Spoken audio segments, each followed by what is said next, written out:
6 years after the Nine-Tails attack, it would be leaked that Naruto was the Nine-Tails Jinchuriki. Though the third Hokage had outlawed the mentioning of Naruto's Jinchuriki status, this did not stop villagers from treating Naruto as though he was less than human.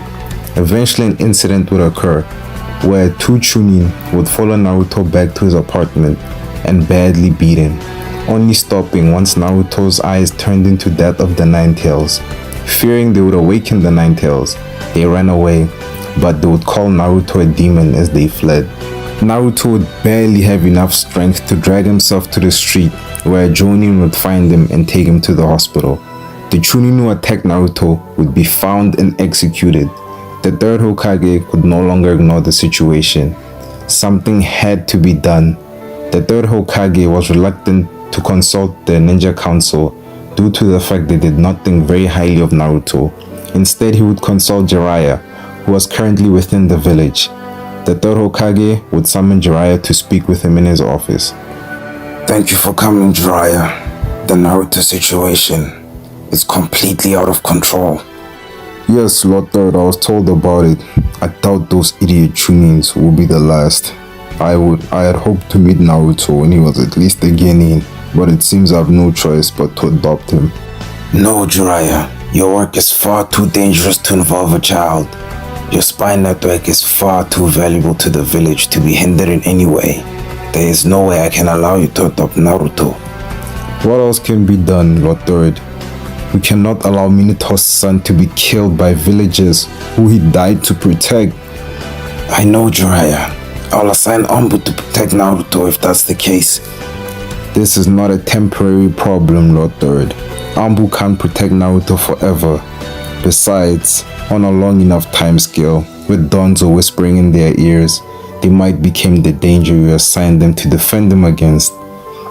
I'll assign my personal trusted Ambu. Lord Third, we both know Danzo wants to use Naruto as a weapon. Danzo has too much influence over the Ambu. Anyone you assign will eventually be corrupted and likely take Naruto to Danzo himself. I suppose you're right. I have no choice. I'll take Naruto under my own care. There might be another way to protect Naruto.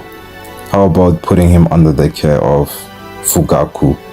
Absolutely not. Out of the question. We are still unsure if the Uchiha had a hand in the Nine-Tails attack. You want me to give them the Nine-Tails? Lord Third, please, hear me out. Kushina was close friends with Fugaku's wife, Mikoto. I am sure they would not mind taking care of Naruto given the situation. Fugaku's reputation is enough to protect them from the other Uchihas, and the Uchiha's reputation is enough to protect them from the rest of the village. This is very risky, Jiraiya. Lord Third, what other options are there? You're always in this office. You can't take care of Naruto. You don't have the time for that. And no other clan will take him in besides the Uchiha. I don't like this idea, Jiraiya, but it can't be helped. We cannot allow Minato's son to be subject to attacks ever again. Thank you for your advice, Jiraiya. I will speak with Fugaku. An hour later, Danzo would barge into the Hokage's office.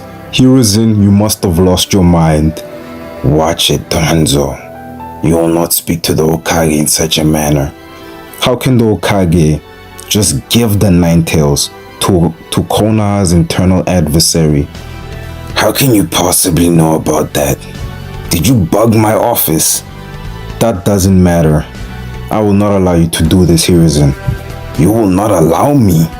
That's enough. The Nine-Tails you speak of is Minato's son, and he was nearly killed yesterday. I'm trying to protect the boy.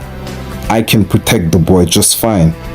You will merely turn him into a mindless slave. I will never allow that. My decision is final. If I discover listening devices in my office, Danzo, you will regret it. You intend to watch the village burn down. You're not fit to be Hokage. This will not be the last you hear of this, Hiruzen. Danzo would leave the office. Danzo, you're growing into a serious concern. What happened to you, old friend? A few hours later, Fugaku would be in the Hokage's office and he would be asked to adopt Naruto. Lord Hokage, please forgive my bluntness, but I find it insulting that my entire clan has been under suspicion of causing the Nine Tails attack, to the point of being sent to the outskirts of the village, and now you want to hand the Nine Tails to me, the leader of the clan. Alright, I'll make this clear, Fugaku. I don't trust you or your clan, but you're the only person who can assure Naruto's safety and won't mistreat him. As a clan head, I can't force you to do this. The choice is yours. Again, Lord Hokage, forgive my bluntness. I'll take the boy. My wife was best friends with his mother. I'm sure she'll be delighted to take care of him. I'll send Shishui to get him from the hospital. Fugaku would exit the office. Later that day, Shishui would go to the hospital to pick up Naruto. Hey there, big guy. You're Naruto, right? Naruto would look nervous and hesitate to speak. Hey, relax. I'm not here to hurt you. I'm here to pick you up. You've been adopted, so somebody takes care of you, so you're never hurt like that again. Come on, let's go. Shishui would stick out his hand and Naruto would reluctantly grab it. My name's Naruto, by the way. Nice to meet you, Naruto. You're tougher than you look. Heard you got beat pretty bad, but you barely even have a bruise on you. Big ups to you, man. Shishui would take Naruto to Fugaku's house. Alright, Naruto, this is your new home. If you see me, don't be scared to say hello. Fugaku would open his door. Thank you, Shishui. You may go now. It's my pleasure, Lord Fugaku. Shishui would body flicker away. Come in, Naruto. There's a lot we must discuss, but I'm sure you're hungry. Come in, get something to eat. Naruto would enter his new home. Itachi, Sasuke, come here. There's a lot I must tell you boys. Your mother had a friend who died and left behind an orphan child. Me and your mother have decided to adopt this child. He's going to be a new addition to the family. Treat him as though he were blood. His name is Naruto. Naruto would be met with smiles from Itachi and Mikoto. Sasuke would look at Naruto with some skepticism, but after the two boys started talking, they would immediately hit it off. The first week Naruto spent with his new family was great. Though Fugaku and Itachi were rarely home, Naruto really enjoyed play fighting with Sasuke and Mikoto's cooking. But Naruto, anytime he went to sleep, was plagued by nightmares. He would see himself in a giant sewer with a cage that held back a demon fox. The fox would call out to Naruto, but he was always too scared to go anywhere near it. The morning after Naruto's most recent nightmare, Fugaku would have a day off from the police force and take this opportunity to take Naruto and Sasuke to the training grounds.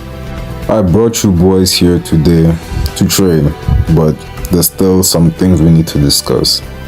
Naruto, those two men who attacked you have been executed, and the Hokage has passed a new law that anyone who attacks you will be executed, along with his closest friends and family.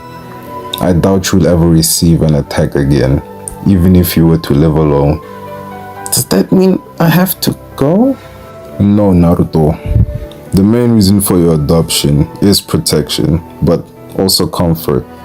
You're currently the most hated person in the village. Though you won't receive physical assault, you will likely be shunned and hated by most you meet within Konoha. But Dad, Naruto didn't do anything. Yeah, Mr. Fugaku, I haven't even done anything to anyone. Fugaku would take in a deep breath. Naruto, you're different from any other child. Though I'm not supposed to tell you this, it would be cruel to hide this from you. Within you, you hold the Nine Tails, a creature that destroyed the Leaf Village on the day of your birth. This creature killed a lot of people, and as its vessel, the hatred harbored towards the beast falls onto you. Naruto and Sasuke would be taken aback. Though they're too young to fully understand what they've heard, The knowledge that Naruto had an entity within him weighed heavily on their minds. Both of you listen. You are never to speak about this. Talking about this is considered treason and will likely lead to execution. Naruto, I told you because it's your right to know.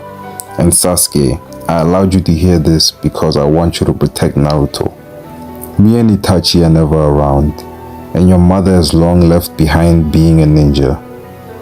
You are the only one who can protect him, Sasuke. Protect Naruto from any future danger. Remember that. Sasuke would look at Naruto and then look at his father and nod. I'll always protect Naruto. Alright then, now we can focus on the main reason for us being here. Sasuke, it's finally time for you to learn the fireball jutsu. Naruto, I'm not too sure if you can learn this. Fugaku would hand Naruto a piece of chakra paper and instruct Naruto to channel his chakra through it. Though it took some effort for Naruto to do this, he would still manage to channel a little bit of chakra into it, and it would be able to split the paper in two. Well, Naruto, seems you have a wind affinity. The fireball jutsu is a bit out of reach for you now. Maybe later in life you'll pick up a fire affinity. So, I won't learn any jutsu? Unfortunately not today. I don't use wind chakra, and most Uchiha don't. But there is a genin who's an exceptional aptitude for wind within the Uchiha. I believe he's off on a mission currently. When he returns, I'll have him train you. Naruto would be visibly excited at the potential of learning how to use wind chakra. Fugaku would show Sasuke the hand seals for the fireball jutsu. Sasuke's first attempt wouldn't go too well. Fugaku would leave Sasuke and Naruto to attend other matters. Naruto would spend the rest of the day cheering on Sasuke. Sasuke would be working very hard to impress his father by learning their clan signature jutsu. Later that night, when Naruto went to sleep, when he had the same nightmare, he would finally talk to the Nine Tails. You finally come to me, brat. Who are you? The Uchiha bastard told you enough about my identity. Hey, are you evil? Evil? I'm the one behind the cage against the world. In my eyes, you humans are evil for enslaving me. Why do you keep bringing me to this place when I sleep? Well, brat, I've been sealed into other humans. Both of them had me in chains and had me stick to a molten ball. You're different. I'm in this cage. This is far less torturous. Do I control this place? What do you think, brat? This is your mind. Hearing this, Naruto would do his best to imagine himself back in the training ground where Fugaku took him and Sasuke earlier. He would manage to be there, but this time the Nine Tails would be there as well. Wait, did I just free you? No, brat, I'm not free. After saying this, the Nine Tails would swing one of his tails at Naruto, which would merely just phase through him. I can't attack you. This is all an illusion of your mind. I'm still sealed within you, but this is far more pleasant. This will do for now, brat. After the Nine Tails said this, Naruto would immediately wake up. Naruto would be shocked to find out that it was already morning, and Sasuke had already left to the training grounds to train his fireball jutsu. Naruto would immediately get his breakfast and rush over to the training grounds so he could cheer on Sasuke as he was working on his fireball jutsu. But this time, a familiar face would interrupt the training. Hey little dudes, how's the training going? Shishui! Sasuke would run to high-five Shishui. It's been a while, Sasuke.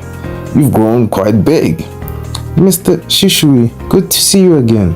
Hey Naruto, you look way happier than the last time I saw you. Seems your family been treating you real good.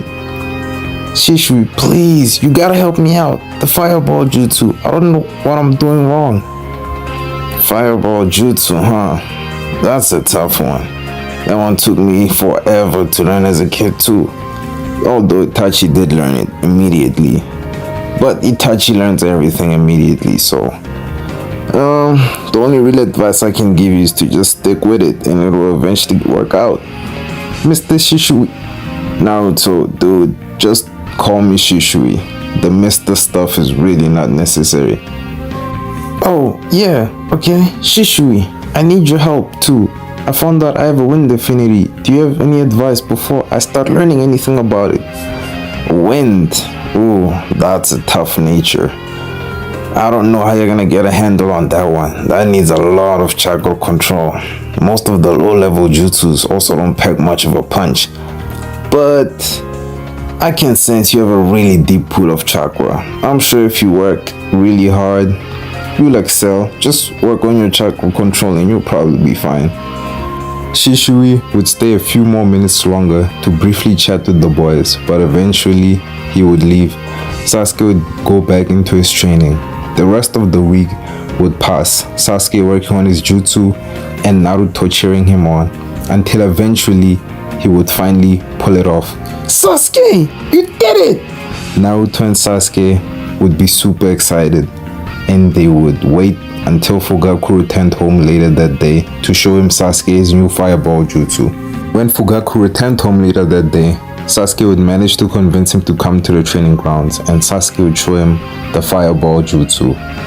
Good job, Sasuke. Still needs a little work, but it's fine for now. You should keep practicing on it though.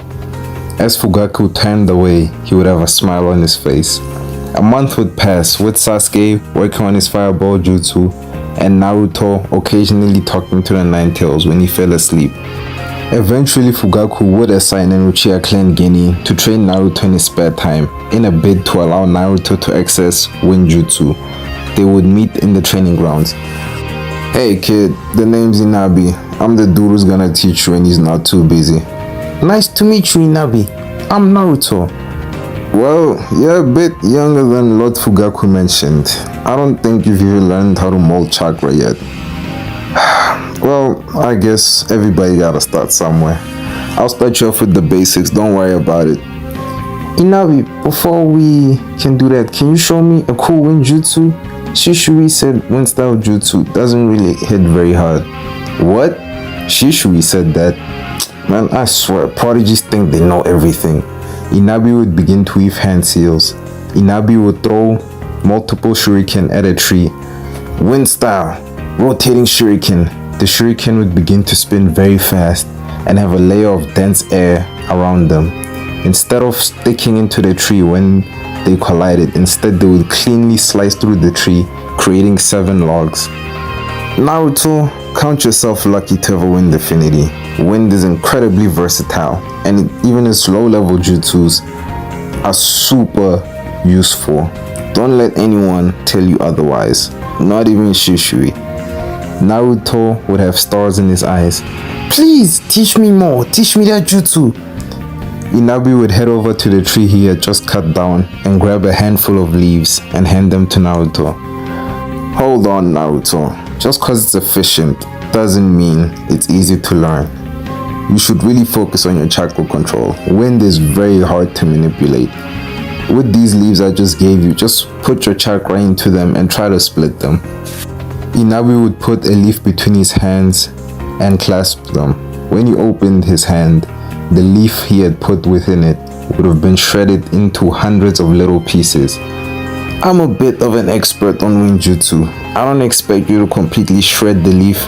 Just splitting it in two is more than enough, really. So split all these leaves. I gotta do a D-rank mission. I kinda left my squad to come here and teach you, but I'm gonna be back in a few hours. Good luck, Naruto. Naruto would spend a lot of the afternoon trying to split leaves. He would only manage to split a few leaves. Inabi would eventually return. So, how's the leaf splitting going? Inabi would see that Naruto only managed to cut a few leaves out of the pile he gave him. Well, that's really not that bad for your first try. Plus, you're still a kid. Don't worry about it. You'll get the hang of it. Anyway, I'm really hungry. I was chasing a cat all day. D-rank missions. I hate them. Let's go get a bite to eat. My treat. Inabi would take Naruto to Ichiraku Ramen. This is the best spot as a Guinean. I don't really get much money from missions, so Ichiraku really helps out when you really get really hungry from D-rank missions. Don't worry, you'll understand when you become a Guinean too. Tiyuchi would hand over 2 bowls of ramen. Thank you, Mr. Tiyuchi. Go ahead, Naruto, dig in. Naruto would take his first taste of ramen and would be beloved first bite. After the two finished their meals, they would take a walk through Konoha. Naruto would get nasty looks from the villagers, but surprisingly, so would Inabi. Inabi, do the villagers hate you? Nah, Naruto. They just have some personal issues with the Uchiha clan. Since the founding of the village, recent events have only made it worse, but don't worry, it's nothing serious. Naruto would begin to get a little bit sad, finding out that his adopted clan also received ill treatment from the villagers. Inabi, noticing this, would try to take Naruto's mind off of it. So, Naruto, you're training really young to be a ninja. Why? What's your dream, little guy? Dream? Well, I used to have a dream about a demon fox. But now me and the demon are on good terms. Not that type of dream, dumbass. I mean, what's your goal? Why do you want to be a ninja? What do you want from this world? Goals? Well, I haven't really thought about it. I guess I just want to get strong with Sasuke and become a really super cool ninja like Shishui or Itachi. Maybe then the villagers will stop giving me all those bad looks. Super cool ninja, huh? That's not a bad goal to start with, I guess. And if you were Itachi, I doubt people would have the balls to mean mug you. So, Inabi, what is your dream? Well, it's simple, Naruto. I want to become captain of the police force and the new clan head. Oh, that sounds cool. How are you gonna do that? Well, to join the police force, I have to be a Chunin. That might take a while seeing as my team is terrified to enter the Chunin exams. Maybe I'll be a Jonin like Itachi or Shishui if they weren't holding me back so much. Whatever. Whoa! Are you really that strong, Inabi? Hey Naruto, I'm no slouch. The only problem is I can't learn any B-rank Winjutsu without becoming a Chunin. The wind scrolls are reserved for them. Can't even afford them anyway if I even wanted to. Naruto and Inabi would keep walking back to the Uchiha compound. Inabi would leave Naruto at Fugaku's house. Alright Naruto, I gotta go on a couple missions. I can't really supervise your training. Just keep splitting leaves until I come back. Naruto and Inabi would fist bump and Inabi would walk off to his home. The next morning, Naruto would wake up bright and early to go to the training grounds. But Mikoto would stop him. Where do you think you're going, mister? You and Sasuke have to go run errands. None of this training business. I will not hear it. You're going to buy the groceries, then maybe I'll consider you letting you train. Naruto and Sasuke would go into the village to pick up groceries, but they would run into a couple issues. Hey, what are you doing? Why won't you let Naruto come in here? We're just here to buy groceries. I don't care. No way I'm letting a demon into my store. Hearing this, Sasuke would try to punch the man, but get kicked away. Now you're banned too, Uchiha boy. Naruto and Sasuke would head home. Sasuke would have a bit of a bruise on his face from where the store clerk kicked him. Mikoto, seeing this, would immediately rush to the boys. Sasuke, are you okay? What happened, Naruto? The store clerk owner wouldn't let Naruto into the store, ma. He kicked me out too after helping Naruto. Mikoto would be very enraged at what she had just heard. Come on boys, we're going back to that store. Mikoto would take Naruto and Sasuke back there, and before the store owner could say anything, he would be pushed into the store by Mikoto and she would shut the door behind her. Screaming would be heard a few seconds after. Mikoto would open the door. Alright boys, this very stupid man has something he wants to say to you. I'm sorry. You two are welcome anytime. I'm so sorry about what happened. In fact, the groceries today are on the house, completely free. Don't worry about it, kids. Make sure to tell all your store owner friends if anything happens to these two boys, if you harass them or badmouth them or even look at them wrong. It's not the Hokage you'll have to deal with. It'll be me. Yes, ma'am. I'll tell everyone. Alright, boys, you can finish the grocery shopping. If anything happens, let me know. The store owner would welcome Naruto and Sasuke into the store with a fake smile. After getting all the groceries, Naruto and Sasuke would return home and be surprised to find that Itachi's home for once. Hey, you two. Heard from mom you got into some trouble. Yeah, but Sasuke totally handled it. Miss Mikoto had to step in before Sasuke really hurt that other guy. That sounds exactly like what mom said. Getting real tough, huh, Sasuke? Sasuke would have a proud grin on his face. By the way, Naruto, you can just call mom. You don't have to use her first name. You can call father. You can call me brother. Everyone here long accepted you as a part of the family. This would put a smile on Naruto's face. Sasuke would interject. So, you're free, big bro. No missions. Yes, Sasuke. I'll be home the entire day. Got some time off. Great! We can head over to the training grounds. I want you to help me with the new jutsu. Sasuke would manage to drag a reluctant Itachi to the training ground along with Naruto. Fire style! Phoenix Flower Jutsu! Sasuke would fire off a bunch of mini fireballs. That's great, Sasuke. Come on, Itachi.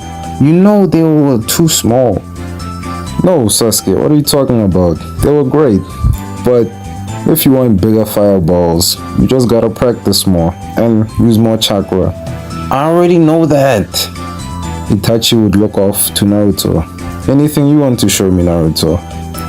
Well, I'm learning how to use wind chakra. I'm still trying to split leaves. Wind chakra? That's very demanding, Naruto. Requires a lot of precision. If you can already split leaves at your age, you're on the right track. Inabi said something like that too. Inabi is training you. You're quite lucky, Naruto. Inabi is on track to become a Chunin, just due to his skill with wind jutsu alone. I'm sure he's an excellent teacher. This would bring a smile to Naruto's face. Okay, big bro, while we're still here, please teach me that kunai trick. Again, Sasuke? Fine, I'll teach you this for the last time. Before Itachi could take Naruto and Sasuke to his usual target practice spot, Shisui would body flicker in front of them. Hey guys, how's it going? Itachi, we gotta go. Danzo wants to see us. I thought we already reached an agreement. Apparently not, according to him. The surveillance shows the worst is on its way. He has some extreme ideas, apparently. I hope it's not what I think it is. That's completely out of the question. We told him we can just use your jutsu. Well, he's not convinced it'll stop anything. Plus, he's even more on edge, and he thinks we'll use you-know who. Regardless, we gotta go. Naruto, Sasuke, I have to go. I'll teach you some other time. Come on, big boy, you always say you'll teach me some other time. Itachi would tap Sasuke on his forehead. Don't worry, Sasuke.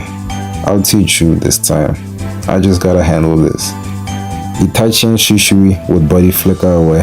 Naruto and Sasuke would just spend the rest of the time practicing how to throw kunai together. The following day, 3 members of the Uchiha police force would come to the house looking for Itachi.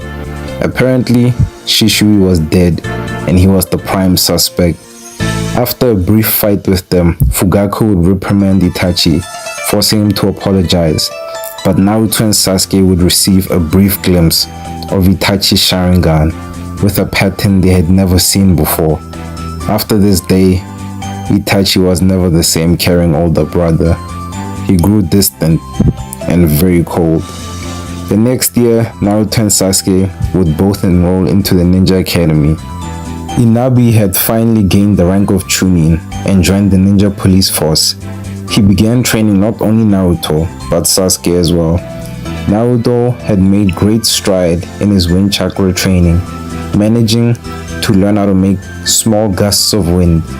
Sasuke was getting the hang of using fire jutsu to a prodigious degree for his age.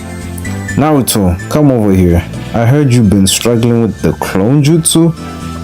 Yeah, everything else is going great, even with genjutsu basics, but the clone jutsu is just not working.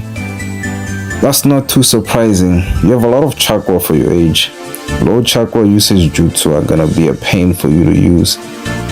What? But the clone jutsu has requirement to graduate. Well, there's some exceptions for that, but I get your point. Your chakra control should be good enough. Just really work on it. The clone jutsu isn't that tough, and if you really try hard enough, it'll eventually work. Just don't give up and you'll manage. Oh wait, I almost forgot something. Inabi would toss a scroll to Naruto and one to Sasuke. He had the perks of having a Chunin sensei. Bought those scrolls yesterday. Those contain all the genin taijutsu styles and a guide on how to strengthen your body through training.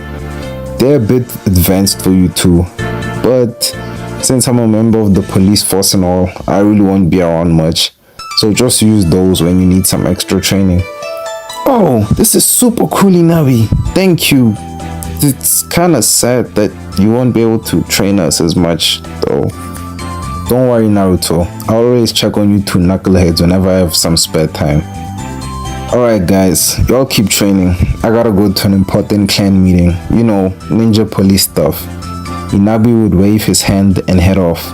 The next day, Naruto and Sasuke would spend a little bit longer at the academy to work on their shuriken throwing a bit more. But as they entered the Uchiha compound, it would be unusually silent. But they would see Itachi standing over the dead bodies of their parents. Itachi would put them on the genjutsu to show them what he did. As Itachi was walking away, Naruto and Sasuke would chase after him. Naruto would be using a bit of the Kyuubi's chakra, and Sasuke would have awakened his Sharingan. Itachi would chop Naruto in the back of the head, knocking him out. He would grab Sasuke by the neck. Sasuke, I did all of this to test my strength. This foolish Uchiha clan was merely a stepping stone to test my power. You and Naruto are too weak to kill. Itachi would throw Sasuke onto the ground.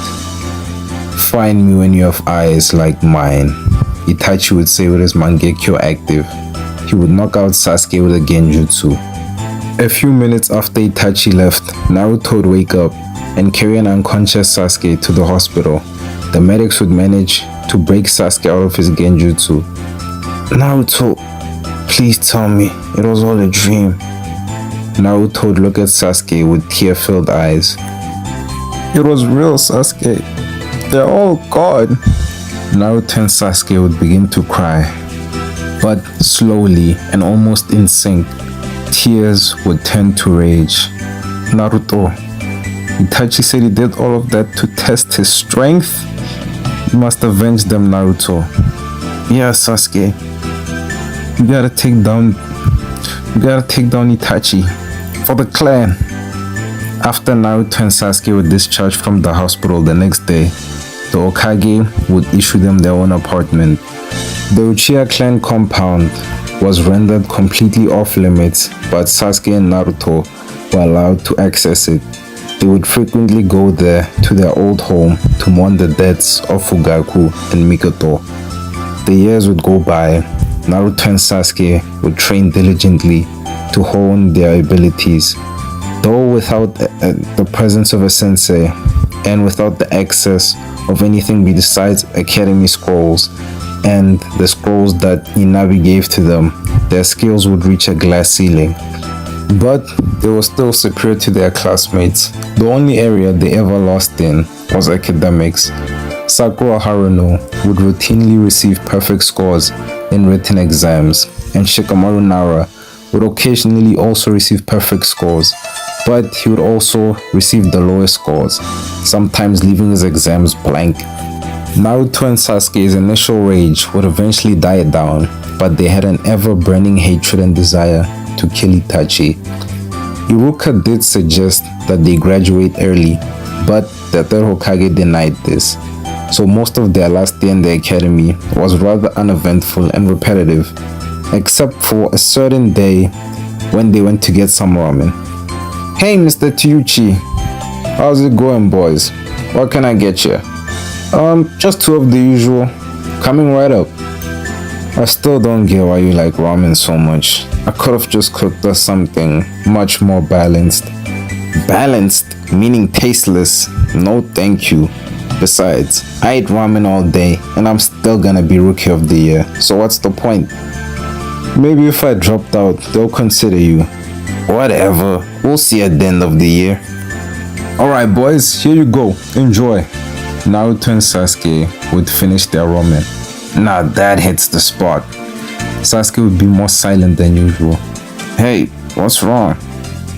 "Do you think we're ready?" "For what?" "The ninja world, Naruto.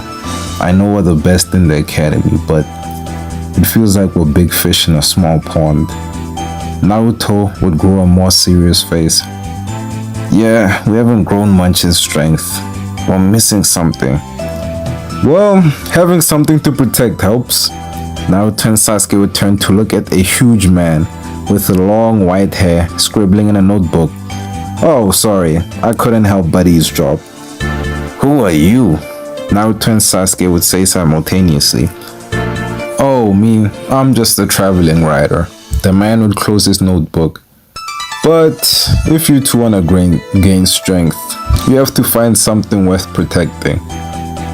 We already have a goal, and we intend to achieve it. That gives us strength." "Well, Sasuke, killing somebody isn't much of a goal. What's supposed to happen after he dies? Both of you should really think long and hard about what you want, or you'll end up joining your clan." Naruto and Sasuke would be visibly taken aback and enraged by this. "What did you say?" "Oh, sorry. Didn't mean to upset you. I think that was a bit too far. Guess it's my time to go. Teuchi, put these boys' meal on my tab."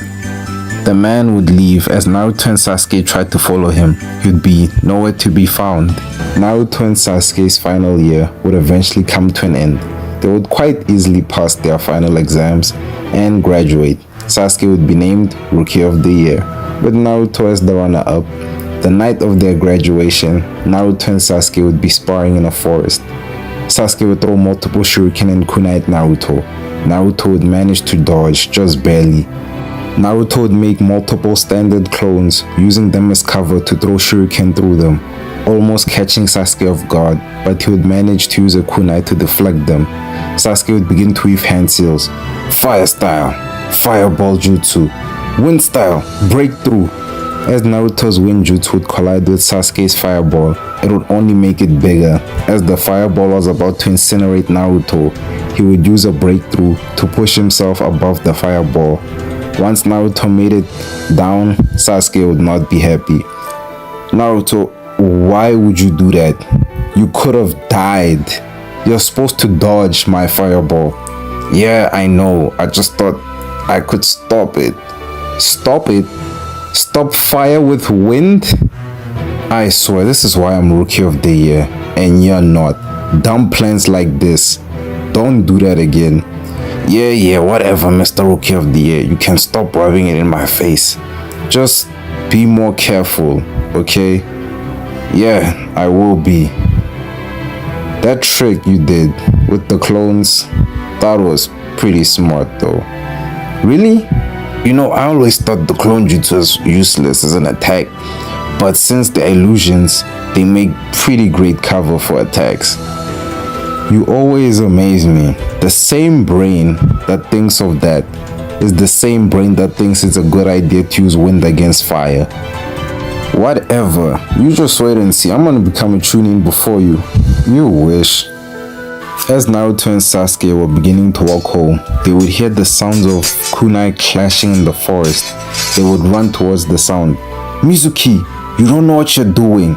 If you leave with that scroll, you'll be hunted for the rest of your life. Iruka, do you ever shut up? Even in your last moments, you continue to bore me to death. Mizuki would throw a giant shuriken at a heavily wounded Iruka. As the shuriken was about to pierce Iruka, Naruto would jump on top of it, stopping it. Naruto, what are you doing here? Run away, go get help. Well, Iruka, seems the demon brat wants to join you in hell. As Mizuki was about to attack, Sasuke would kick him in the side of the head, knocking him out. A ninja shouldn't let his guard down. Thought you would at least know that. Sasuke would tie up Mizuki with ninja wire. Iruka would pass out after seeing Mizuki's defeat. Hey Sasuke, Iruka Sensei's pulse is dropping. Take him to the hospital. I'll take Mizuki and this scroll back to the Hokage. On it. Sasuke would carry Iruka on his back and rush to the hospital. As Naruto was about to take Mizuki to the Hokage's office, he couldn't resist taking a look into the scroll. Scroll of Sealing. This gotta be good. Let's see. Shadow Clone Jutsu. Oh, this is just what I needed. The next day, the Genin would be assigned to their teams. Every girl wanted Sasuke on their team. Every guy wanted either Naruto or Sasuke on their team, but they equally hoped that Naruto and Sasuke would not be on the same team. Naruto and Sasuke would routinely kick everybody's ass in the academy. Having those two on the same team meant a lot of trouble whenever the Chunin exams would come around. The teams would be assigned, and Team 7 would comprise of Naruto Uzumaki, Sasuke Uchiha, and Sakura Haruno. Sakura, the most academically gifted Genin, Naruto, the most physically gifted Genin, and Sasuke, a perfect blend between the two. All the other Genin were envious of this squad. They were clearly the most dominant group in all areas. After the teams were assigned, they were given a break to converse with each other and wait for their Jonin sensei. Naruto, Sasuke, and Sakura would be sitting on a bench together. So, Sasuke, you really never talked to anyone besides Naruto. Why is that? Naruto is my brother, and all the family I have left. I got his back and he's got mine. No one else is really worth talking to. Well, since we're on the same team, I'll have your back too, Sasuke. Sasuke would just stare off into the distance and ignore her. Hey Sakura, since we're on the same team, I might as well tell you, I've always had a huge crush on... Sakura's inner voice would immediately start screaming. Naruto, don't say it! This idiot is gonna ruin my chances with Sasuke. If I break his heart in front of Sasuke, he'll hate me forever. Damn it, Naruto! On your friend Ino, she's really cute. Ino, really? You idiot, Naruto. Have you seen Ino, pig? You could like her and not me? Whatever. At least you keep away from Sasuke. Naruto, you know relationships should be the last thing on your mind. Don't worry, Sasuke. I know. Sakura would be a bit frightened at the sudden change in their attitude. I just really like Ino. The few times I spoke to her, she was pretty cool. Hopefully you can put in a good word for me, won't you, Sakura? Yeah, sure, Naruto. Team 7 would head back to the academy and wait for their sensei, who would be 3 hours late. Come on, where is this guy? I don't care if he's our sensei. If he's not here within the next 10 minutes, I'ma kick his ass. Relax, Naruto. I'm sure he's busy. He's a Jonin after all. I don't care what he is. All the other Jonin were already here hours ago. He's here, Naruto. As Sasuke said this, the door would begin to open. Hey there, guys. Sorry I'm late. I got lost. Team 7 would have a deadpan look. My first impression of you guys is you're all really boring. Let's head up to the rooftop, get the introductions out the way. Team 7 would head up to the rooftop. Alright, just state your name, likes, dislikes, dreams, hobby, and whatever else you want to mention. Sensei, how about you introduce yourself first? Okay, my name is Kakashi Hatake. My likes are none of your business. My dislikes are none of your business. My dreams, well, I have a lot of dreams and they are all none of your business. And my hobbies are, let me see, none of your business. Okay, now that I'm done, let's start with you, Blondie. The name's Naruto. My likes are training with Sasuke. My dislike is when he beats me. I only have two goals: to become the most respected ninja in the village and to avenge my once adopted clan. Alright, interesting, Naruto. Next, my name is Sakura Haruno. I like this really cute guy. My dislikes is whenever Kiba tries to talk to me, and my dream is Sakura would be too intoxicated by the idea to continue speaking. Okay, Sakura, that's definitely something. We'll talk about that more later. Next, my name is Sasuke Uchiha. I dislike a lot of things, and the only thing I particularly like is beating Naruto whenever we train. I don't ever dream because I intended to make it a reality. There's a man I will kill. After that, I'll resurrect my clan. Well, now that all the introductions are out of the way, let's get down to business. I don't want to scare you, but none of you are ninja yet. It's up to me to send you back to the academy if I see fit. Team 7 would be on edge. We'll do a survival training tomorrow at 8 AM. Don't be late. Kakashi would hand them a piece of paper with the details. And skip breakfast. If you don't, you'll puke. The next morning, before Naruto and Sasuke left for the training grounds, Naruto would be eating a bowl of ramen. Really, Naruto? He said we should skip breakfast. No way I'm fighting for my right to be a ninja on an empty stomach. Are you sure you don't want some? No, I really don't feel like puking today. Whatever, big scaredy cat. Your big bro Naruto will rescue you when you're too hungry to keep moving. Big bro, I'm older than you. Whatever. Finish up and let's go. Don't know you're in such a rush. He's probably gonna be late. Naruto would quickly finish his ramen and head for the training ground with Sasuke. They would be the first to arrive. Sakura would arrive a few minutes later and Kakashi would arrive 2 hours later. Told you he would be late. Good morning, guys. Sorry I'm late. You wouldn't believe the traffic. Kakashi would pull out a clock and 2 bells. This survival training will go like this. You have until noon to get a bell. One of you is guaranteed to fail and will be sent back to the academy. Kakashi would tie the bells to his waist. Make sure you come at me with the intent to kill, or else you'll never get a bell. We should try to kill you. Sweet. I have a new jutsu I've been meaning to try out. Naruto, when did you learn a new jutsu? Naruto would begin to scratch the back of his head. After we saved Ruka Sensei? Don't tell me you looked in that scroll. Is that why you wanted to take Mizuki, not to save Ruka, to peep in the scroll? Come on, Sasuke, don't give me that goody two-shoes speech. You know you would do the same thing. Besides, I could only really learn one jutsu, but it's the perfect jutsu. Alright, seems you two are not taking this seriously. You will be sent back to the academy. I hope you truly understand that. Oh, don't worry, Kakashi-sensei. We're taking this seriously. Hit the clock and you'll see just how seriously we're taking this. Kakashi would start the clock. Sasuke and Sakura would immediately jump away and look for cover. Naruto would be face to face with Kakashi. A ninja's #1 weapon is stealth. Seems you really want to get retaught this lesson back in the academy. Enough talking. I'm getting one of those bells. Naruto would throw multiple shuriken at Kakashi's waist, aiming for the bells. Kakashi would easily jump over them, prompting Naruto to use a wind-style breakthrough to knock Kakashi off balance mid-air. As Kakashi got his footing, Naruto would come in close with a kunai, trying to slash at Kakashi. Kakashi would easily evade all the strikes. You know Winjutsu, Naruto. That's quite advanced.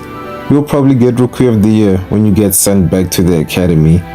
After saying this, Kakashi would use a low kick to Naruto's feet, knocking him off balance. Kakashi would begin to spin Naruto in the air by his wrists, eventually throwing him into a nearby pond. Naruto would slowly walk out of the water. Hey Kakashi sensei, I'll give it to you. You're really strong. I can't beat you alone. Good thing I'm not alone. Naruto would use a cross hand seal and make 24 shadow clones. Kakashi would easily beat up all these clones, but the real Naruto would be nowhere to be found. A tactical retreat. Maybe Naruto's not as hot-headed as I thought. Naruto would run to where Sasuke was hiding. Okay Sasuke, I just got my ass kicked. Hopefully you were able to see a weakness or anything we can use as a plan. No, Naruto. He was barely trying. I saw no weaknesses. I hate to say it, but this guy's way out of our league. Crap, that's not good. Where's Sakura? She was always pretty smart in the academy. I'm sure she can think up a strategy of how we can take Kakashi down. As Naruto and Sasuke looked for where Sakura was hiding, they would spot her on the ground unconscious and shaking. Sasuke would release her from the genjutsu she was under. As Sakura opened her eyes, she would immediately hug Sasuke. Sasuke, I thought Kakashi killed you. Sakura, do you know any way we can get those spells? No, Sasuke, Kakashi sensei is way too strong.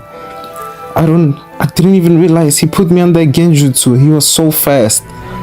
Only chance we have is a sneak attack, and even that seems unlikely. You two should listen to Sakura. You're no match for me. As the team would look at Kakashi slowly approaching them, they would get into battle stance. Naruto and Sasuke would both rush him, but every punch and every kick would easily be blocked or dodged. Kakashi would punch Naruto in the stomach, making him puke, and kick Sasuke in the chest, making him gasp for air. He would chop Sakura in the back of the head, knocking her out again. Kakashi would pull out a book as Naruto and Sasuke were still recovering on the ground. I told you to try and kill me, or you won't get a bell. At this rate, none of you will ever be gaining, and I'll make sure of that. Naruto and Sasuke would just barely start to get their bearing. They would briefly look at each other and share a nod. Naruto would summon a clone that would grab Sakura's body and get her out of harm's way. Naruto and Sasuke would then simultaneously begin to weave hand seals. Fire style, fireball jutsu, wind style, breakthrough. The combination of the two jutsu would make a giant burst of flames.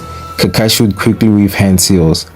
As the flames created by Naruto and Sasuke began to subside, all they would see is a wall of rock where Kakashi was. Did we get him, Sasuke? Kakashi would put his hands on top of Naruto and Sasuke's heads. You three, pass. What do you mean we pass? No one got a bell. I didn't expect any of you to get a bell.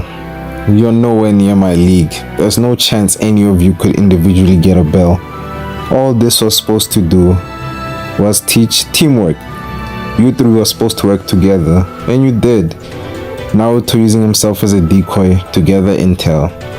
And even though you two are stronger than Sakura, you acknowledged she was smarter and asked for her help. You even made sure she was not caught in that last attack. And of course I have to talk about that last attack. I'll give it to you. Against any other ninja, that they might have been in danger. Naruto and Sasuke would collapse to the ground in relief and in soreness because Kakashi's hits did kind of bruise them. In this ninja world, you will be asked to do things that you don't fully understand and be faced with countless situations where all you can do is rely on each other, where the objective is too difficult to face alone, and that's when you'll need teamwork. And I'm happy to say, you three seem to have it. We start missions tomorrow. Be ready. Kakashi would walk away. Sasuke, you alright? I should have skipped breakfast. No, Naruto, you alright? I'm really hungry. Naruto and Sasuke would fist bump while laying on the ground. After a few seconds, they would stand back up. Sasuke would carry an unconscious Sakura on his back. She would wake up at Naruto and Sasuke's apartment. Sasuke would be in the kitchen cooking steak. Hey Sasuke, Sakura's waking up. How you feeling, Sakura? I'm okay, Naruto. Where am I? Oh, this is me and Sasuke's apartment. We don't know where you live and we couldn't really leave you in that forest, so we brought you back here. Hope you're hungry. Sasuke's cooking up some lunch. I'm actually starving, but wait, am I gonna be sent back to the academy? I wasn't able to do anything against Kakashi Sensei. No, you were helpful in your own way. We all didn't really stand a chance against Kakashi, but we all passed. We start missions tomorrow. Sakura would have a relieved smile on her face. Alright guys, lunch is served.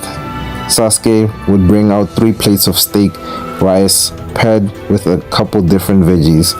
Though the dish didn't have the most flavor to it, just the knowledge that they could finally start their ninja careers would make the meal taste amazing.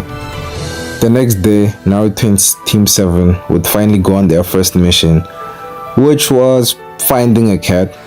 The next mission they did the next day was painting a fence, followed by tending to a garden, babysitting, dog keeping, helping academy students with their homework, cleaning roads, and whatever odd job that the Hokage could find. After 2 weeks of this, the whole team would be rather unhappy doing random chores around the village. Naruto, being the most vocal of the group, would be the first to raise his complaints to the Hokage. Gramps, you gotta give us something other than chores. We're a ninja. We should be going on actual missions. Naruto, you've been a ninja for less than a month. I can't send inexperienced genin on dangerous missions. Just be patient. Not getting the answer he expected, Naruto would take drastic actions. He would get a really stupid idea, and of course he had to include Sasuke. Yo Sasuke, I know you're super tired of these D-rank missions, more than I am. Yeah, I am, Naruto. Of course I am. I wanna do actual ninja work. This isn't helping us get stronger, but what can we do? This is just a part of being a genin. Well, there's something we can do. I have an idea that will show Gramps that we're ready to go on actual missions. Alright, Naruto, what do you have in mind this time? Okay, hear me out. We should go to the Forest of Death. What? Forest of Death, you know, the training ground only for Chunin and Jonin? I know what it is. I just don't understand how you don't realize how stupid that plan is. Come on Sasuke, just hear me out. If we can survive in the Forest of Death, that will have to prove that we're not ordinary genin. I mean, it's restricted for Chunin and Jonin. So if we survive, he has to give us at least a C rank mission, if not outright a B rank mission. You know what? Even though that's really stupid, I do need some training and the Forest of Death seems like a good spot. Let's go. Naruto and Sasuke will get their kunai shuriken and head to the Forest of Death. Once Naruto and Sasuke entered the massive forest, initially everything was okay, until they got ambushed by a giant spider. The spider would catch them off guard, even briefly catching Naruto in its web, but he would cut his way out of it. Sasuke would use a fireball jutsu to burn the spider to death. They made it out of the encounter relatively untouched, but all the commotion caught the attention of an even worse animal. Told you Sasuke, we'll be fine. This forest isn't so bad. Wait, you hear that, Naruto? As the boys turned, a giant wolf would swipe at them, launching them a few meters away. Yeah, that hurt. You okay, Sasuke? I've been better, but I'll live. The wolf would lunge towards them. Naruto and Sasuke would manage to dodge, but the wolf would follow up by swiping at Naruto, violently knocking him to the ground. As the wolf was about to eat Naruto, Sasuke would use a fireball to get its attention, and he definitely did. Sasuke was barely dodging the wolf's attack, but seeing Naruto bloody and gasping for air would cause Sasuke to awaken his Sharingan. This would greatly improve his ability to evade the wolf, but the wolf's size and agility were overwhelming. Naruto, while on the ground heavily injured and gasping for air, would begin to have a thin aura of orange chakra around him, which rejuvenated his body. Naruto would jump onto the wolf and stab it in its eye. The wolf would begin to jerk very violently, but then a giant python would bite the wolf in its midsection and wrap around it. Naruto would jump back to Sasuke. Hey Sasuke, you okay? Wait, your eyes. Holy crap, you awakened the Sharingan. Yeah, I know Naruto. My vision feels completely different. I was really mad seeing you gasping for air on the ground. I thought you were gonna die if I didn't take care of this wolf. Thank God that python got to it. But wait, Naruto, you look completely fine now. I thought you looked bloody before. Never mind me, we gotta get out of this forest, Sasuke. A woman with purple hair would wrap her arms around the boy's shoulders, catching them off guard. Hey there, kids. Leaving so soon? How about before you go, you tell me what exactly are you two knuckleheads doing in my forest? The special Chunin uncle would drag them to the Hokage's office after they explained why they entered the Forest of Death. Hiruzen would not be amused. Thank you, uncle, for saving these two. I never thought they would go this far to prove a point. Fine, Naruto. If you want a C-rank mission that badly, I'll assign your team one tomorrow. But the next time you pull a stunt like this, I'll have you clean all the toilets in the Leaf Village with a toothbrush and have you cut all the grass with a nail clipper. You too, Sasuke. You two better not pull another dumb stunt like this ever again. As Naruto, Sasuke, and Anko were about to leave the office, a kid would run into the office holding a shuriken, but would trip. Hey Grandpa, I'll defeat you and become a super duper ultra strong. Naruto would smack him in the back of his head before he could continue talking. Will you shut up already? Naruto, I'd prefer you didn't hit my grandson. Naruto would smack the boy in the back of the head again. You're the Hokage's grandson? Why are you trying to stress him out like this? Uncle would smack Naruto in the back of the head. You want to talk about stressing people out, dumbass? You almost got yourself killed. You don't want to talk. Alright, everyone, out of my office. This is not a place for fighting. Everyone would leave the office, but the third Hokage's grandson would follow Naruto and Sasuke around. Naruto, that kid is following us. I'm not in the mood to deal with this brat. You will handle this one without me. Sasuke would jump onto buildings and begin to sprint back home. Damn it, today is not my day. Now I gotta deal with this kid. Alright dude, come out, I know you're there. Oh, you found me. My name's Konohamaru. I want to be a super strong, ultra powerful. Hey Konohamaru, can you just calm down? We can sit and talk about how you really want to be strong, but please just dial it down a little bit. Naruto and Konohamaru would sit at a local bench. Alright, I'm all ears. Tell me why you are following me and why you keep talking about wanting to be strong. Well, you seem like a really good ninja. My grandpa really seems to like you. Well, and the reason I want to be strong is because everybody just sees me as the Hokage's grandson. Nobody cares about who I really am. I want to be strong and be the Hokage so everyone will respect me. Wait, you want respect? Huh. Well, then you'll have to earn it. No one respects me yet. And when I was your age, I was 100 times more skilled than you are. Same with being Hokage. The Gramps is the most respected because he's the hardest working in the village. Nobody just respects you for no reason. I train every day and get better every day. If you ever want to catch up, you better start now. Naruto would stand up and walk away and wave off Konohamaru, but the boy would have a determined look on his face. I will surpass you! The next morning, Team 7 would be assigned a mission to head to the Land of Waves to oversee the construction of a bridge. They would escort the bridge builder all the way to the Land of Waves, but on the way, they would run into some trouble. While Team 7 escorted the bridge builder to the land of waves, the demon brothers would attack them. Kakashi, seemingly being killed by them, would force Naruto and Sasuke to act. They would spring into action and briefly manage to fend off the demon brothers before Kakashi would reappear and knock them out immediately. After this, Tsunade would reveal the real danger associated with this mission. But Team 7 would still continue on, feeling it was their duty to help out Tsunade's struggling village. As they were on their way to the land of waves, Kakashi would notice a snow bunny, but it was the middle of the summer season. This would alert him to the presence of an assassin in time to have his team duck the executioner's blade and see Zabuza of the bloody mist. After some taunting, Kakashi would engage Zabuza and reveal his Sharingan. Seeing Kakashi with this eye would leave Naruto and Sasuke puzzled, but they would address it later. After a brief clash with Zabuza, Kakashi would find himself trapped within a water prison.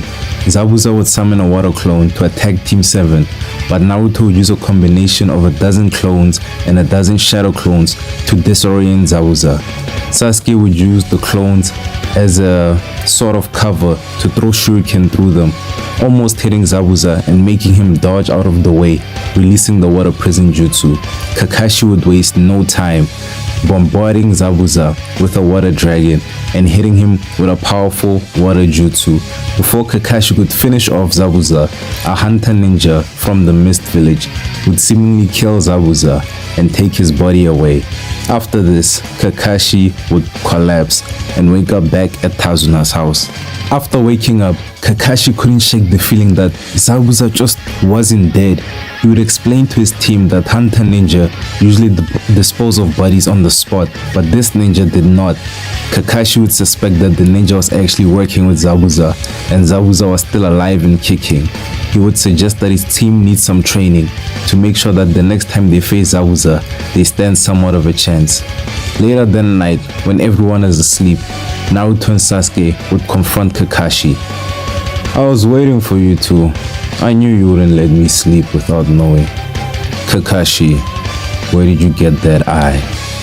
I know Itachi would have gotten to you if you were an Uchiha. Yes, Sasuke, you're right. I'm not an Uchiha. And I can sense you and Naruto's confusion and a little bit of anger. I can tell you I didn't rip anyone's eye out and take it. Quite the opposite actually. I lost my own eye and a close friend gave me his. Someone gave you their Sharingan? That's not possible. An Uchiha would never do that. Kakashi would sit up and look at Sasuke and Naruto. This friend of mine wasn't very popular in the Uchiha clan. He didn't have that famous Uchiha pride for his eyes. When I was as old as about you two, there was a war. I lost my eye during a mission. Shortly after, my friend lost his life. But before he passed, he gave me his eye as a parting gift. Naruto and Sasuke would be taken aback, hearing that Kakashi's friend died and how heavy Kakashi's past really was. Alright, that's enough sharing for tonight. You two should get some sleep. Believe me, tomorrow's training is quite difficult. Naruto and Sasuke would head to bed. The next morning, Kakashi would take Team 7 to a forest close to Tsunade's house. While in crutches, he would proceed to walk up a tree and instruct his team to do the same. Naruto would try, but he would almost step through the tree from using too much chakra, and Sasuke would have a very similar issue. But Sakura surprisingly would do it on her first try. After a couple tries, it was clear that the training was gonna take a while for Naruto and Sasuke. Naruto would ask Sakura for advice. She would try to explain to the best she could, but after an hour, she would head off to help Tsunade. Naruto and Sasuke would spend the whole day training and would make a lot of progress. Later that night, as Naruto and Sasuke were munching on a ton of food to the point where they were puking, Tsunade would tell the story of what Gato did to Inari's father, which would prompt Naruto to train even harder to prove that heroes do exist. Naruto would spend the whole night training and eventually pass out in the forest. He would be woken up by the face of a beautiful young lady.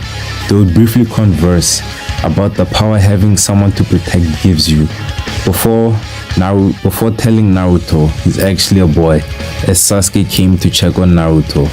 The next couple of days would go fairly smoothly, with Kakashi regaining his strength and Naruto and Sasuke mastering the tree climbing exercise. On the last night before Team 7 was set to protect the bridge, Inari would have an outburst, but Naruto wouldn't have it. He would lash out against Inari and call him a coward, prompting the boy to run away in tears. Kakashi would follow the boy outside and explain to him that Naruto's words don't come from a place of hatred, but instead from a place of understanding his pain.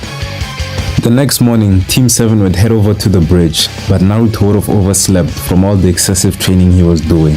He would wake up in a rush to head to the bridge, but he would intercept 2 samurai sent by Gato to kidnap Tazuna's family. Naruto would easily defeat them and head to the bridge in time to rescue Sasuke by sneak attacking Haku. Naruto would try to get Sasuke out of the demonic ice mirrors, but Haku would brutally attack them using Senbon. Even with Sasuke using his Sharingan, this was not enough to fend off the attack. When Haku unleashed a massive amount of Senbon at them, Sasuke would shield Naruto from most of them, seemingly getting himself killed. Naruto would be enraged beyond belief, summoning a massive amount of the Nine Tails chakra, completely pummeling Haku. Even after seeing that it was the boy he met earlier, he wouldn't stop. He would beat Haku to death while crying his eyes out. Kakashi would finish off Zabuza with the Chidori. When Gato's goons arrived, Naruto would direct his anger towards them, slaughtering Gato and all his lackeys. All the men who tried to run away would be chased down by Naruto and be slaughtered. The rampage would only end once Kakashi told Naruto that Sasuke was actually alive. The Nine Tails chakra would begin to fade and Naruto would run to hug Sasuke. When Naruto finally calmed down, he would be mortified with all the death he had caused. Kakashi would assure Naruto that he did the right thing in killing Gato and his men. With Gato and his men dead, the construction of the bridge would go smoothly. The night before Team 7 was set to leave, Naruto would have a nightmare he hadn't had in quite a long time. He would find himself in a field similar to the one Sasuke and him spent so much time in as kids, but instead of Sasuke, he would see the Nine Tails staring at him with a grin on his face. Nine Tails, what do you want? To congratulate you, Brad. You're truly a demon, like me. Naruto's expression would remain blank. If you ever need my power, don't be afraid to ask. If your power means I'll lose control and slaughter people, then I think I'll pass. I don't want to be a demon. You already are. When Naruto would wake up the next morning, him and his team would say goodbye to Tazuna and the rest of the villagers, and they would be on their way. Tazuna, after seeing Naruto annihilate Gato and bring the village together, he would name the bridge after him and call it the Great Naruto Bridge. Once back in the village, Team 7 would have a team meeting about the events in the Land of Waves. Naruto would be the first to speak. Alright, I feel we need to talk about it. Sasuke, you already know what it is, and Kakashi Sensei, I'm sure you're aware too. Sakura, since we're on the same team, I feel you have a right to know, for your own safety. Naruto would tell Sakura about the Nine Tails and him being its vessel. Sakura didn't really know what to say, but she didn't seem angry at Naruto. She had a different expression on her face. It was clear something else completely was bothering Sakura. Naruto, I know you're not a bad person. You're really kind and enthusiastic about everything. When you had that outburst on the bridge, whether it was because of Nine Tails, as you call it, at first I was scared, I don't wanna lie, but I ended up feeling guilty. Sasuke could have died and I couldn't do anything. I can't blame you for killing those thugs. If I wasn't weak, I would have done the same thing. Kakashi, Naruto, and Sasuke would be surprised to hear Sakura say this. Sakura, I understand what you're saying, but I'm the one who almost died. I'm still too weak. That hunter ninja was around our age and completely outclassed me. I was helpless. I'm only alive because he didn't want to kill me. Sasuke would clench his teeth and remember the last time somebody spared his life. Seeing everyone in the team was in bad spirits, Kakashi would try his best to snap them out of it. Okay, all of you need to calm down. You guys are missing the bright side. That mission was easily A rank, if not S rank. And not only did we survive, but we succeeded and no one died. You're all still gaining and you have a lot to learn, but by no means can you call yourselves weak. The team would have a little bit of a rising spirit. The Chunin exams are coming up and I'm sure all of you will do fine. I'm gonna nominate all of you. But Sakura, I think me and you should have a little training in Genjutsu. With your skill in chakra control, I know you'll be able to pick up the basics quick. It probably won't win you a fight, but it will make sure you're equipped to escape from one. As Naruto and Sasuke headed home, while Kakashi gave Sakura some one-on-one training, Naruto would see a guy wearing all black onesie with purple face paint grabbing Konohamaru by the neck. As this weird looking guy was about to punch Konohamaru, Naruto would swiftly grab his arm, stopping him, and hold on to him tightly. Who the hell are you? And what do you think you're doing trying to punch my protege? The man would let go of Konohamaru and face off with Naruto. That brat you call your protege bumped into me. I don't care what he did. Touch him again and I'll kick your ass. Oh, is that so? I guess Crow will have to teach you a lesson. As the man took a human-sized puppet from his bag, someone who Naruto and Sasuke couldn't sense would speak. Kankuro, don't do it. Getting angry over a petty squabble. Have you forgotten why we're here? You're a disgrace to the Saiyan village. Gara, this blonde jackass is threatening me. Shut up, or I'll kill you. Kankuro would be left speechless. Gara would body flicker from the tree he was dangling from to the ground next to his siblings. Kankuro, are you too stupid to see that this blonde kid has the eyes of a killer? The same eyes as me. Gara would turn to Naruto and Sasuke. I'm sorry about my friends. We'll leave you two alone now. Sasuke would stop the red-headed boy. Wait, who are you? Gara would turn once more. My name is Gara. What is yours? I'm Sasuke Uchiha. Gara would look deeply into Naruto's eyes. And who are you? The name's Naruto. Naruto and Sasuke. We'll see each other again very soon. Gara would walk away with his team. Konohamaru would run and hug Naruto. Big bro Naruto, you're so cool. You totally scared those guys. Naruto would ruffle Konohamaru's hair. Don't worry, no one will hurt you as long as I'm around.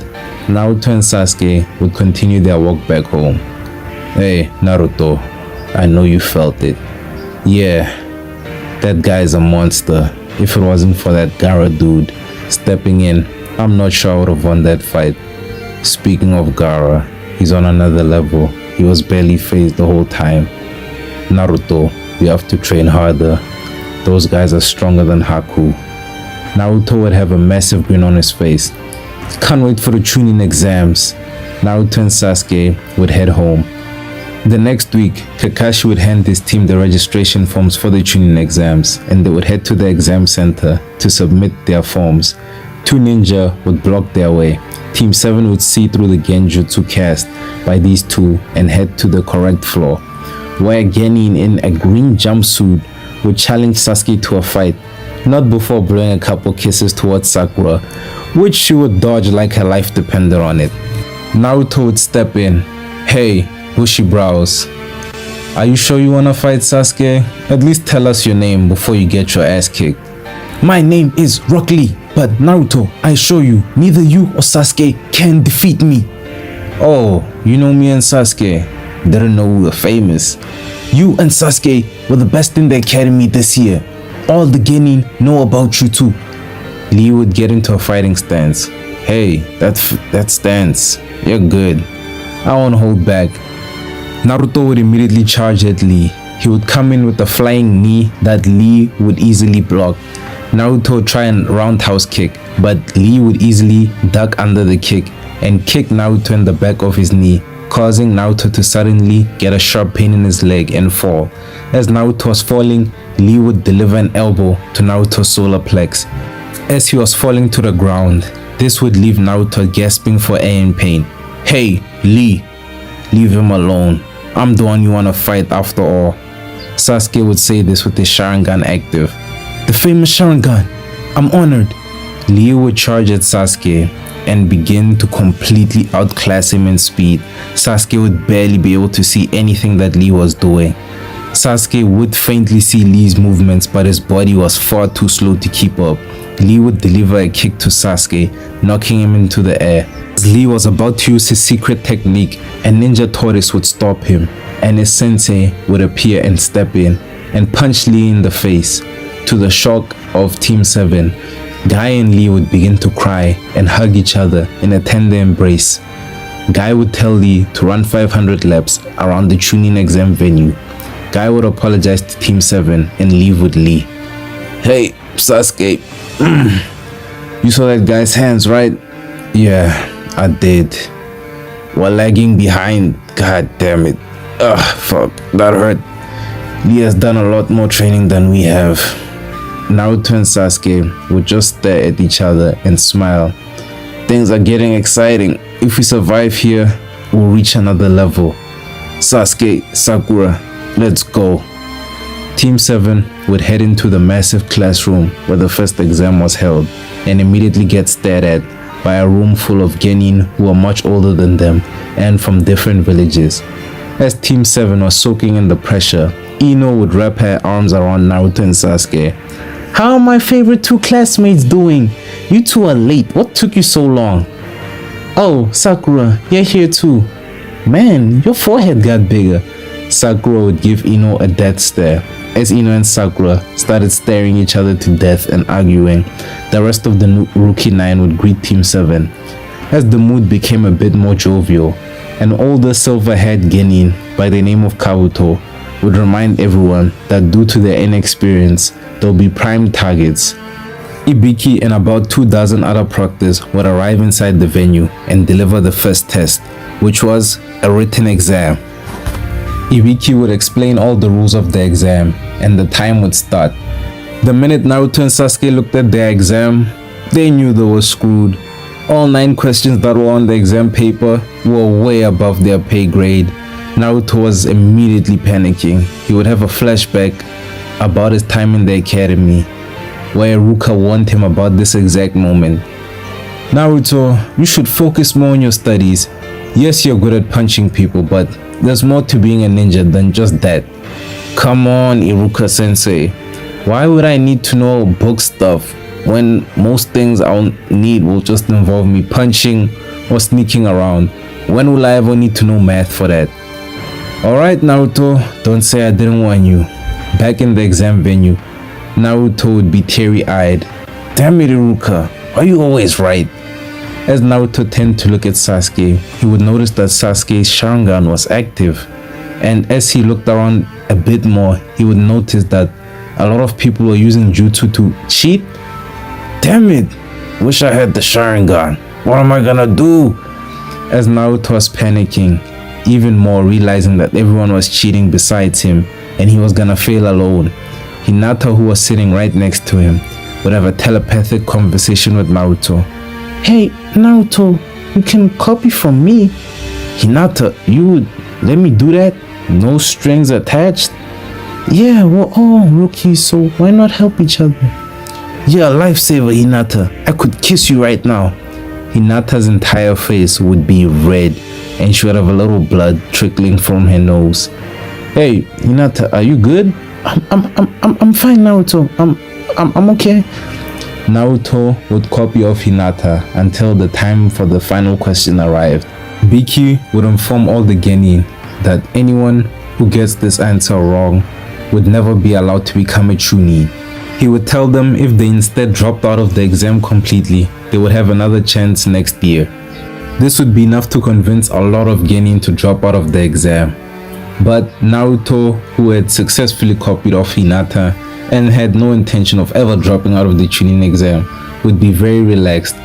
Once it was clear everyone who wanted to forfeit had already left, Iwiki's entire demeanor would change. He would have a smile on his face and declare that everyone who stayed had passed. He would explain the true nature of the exam and show the examinees the consequences of being sloppy by demonstrating all the scars on his head.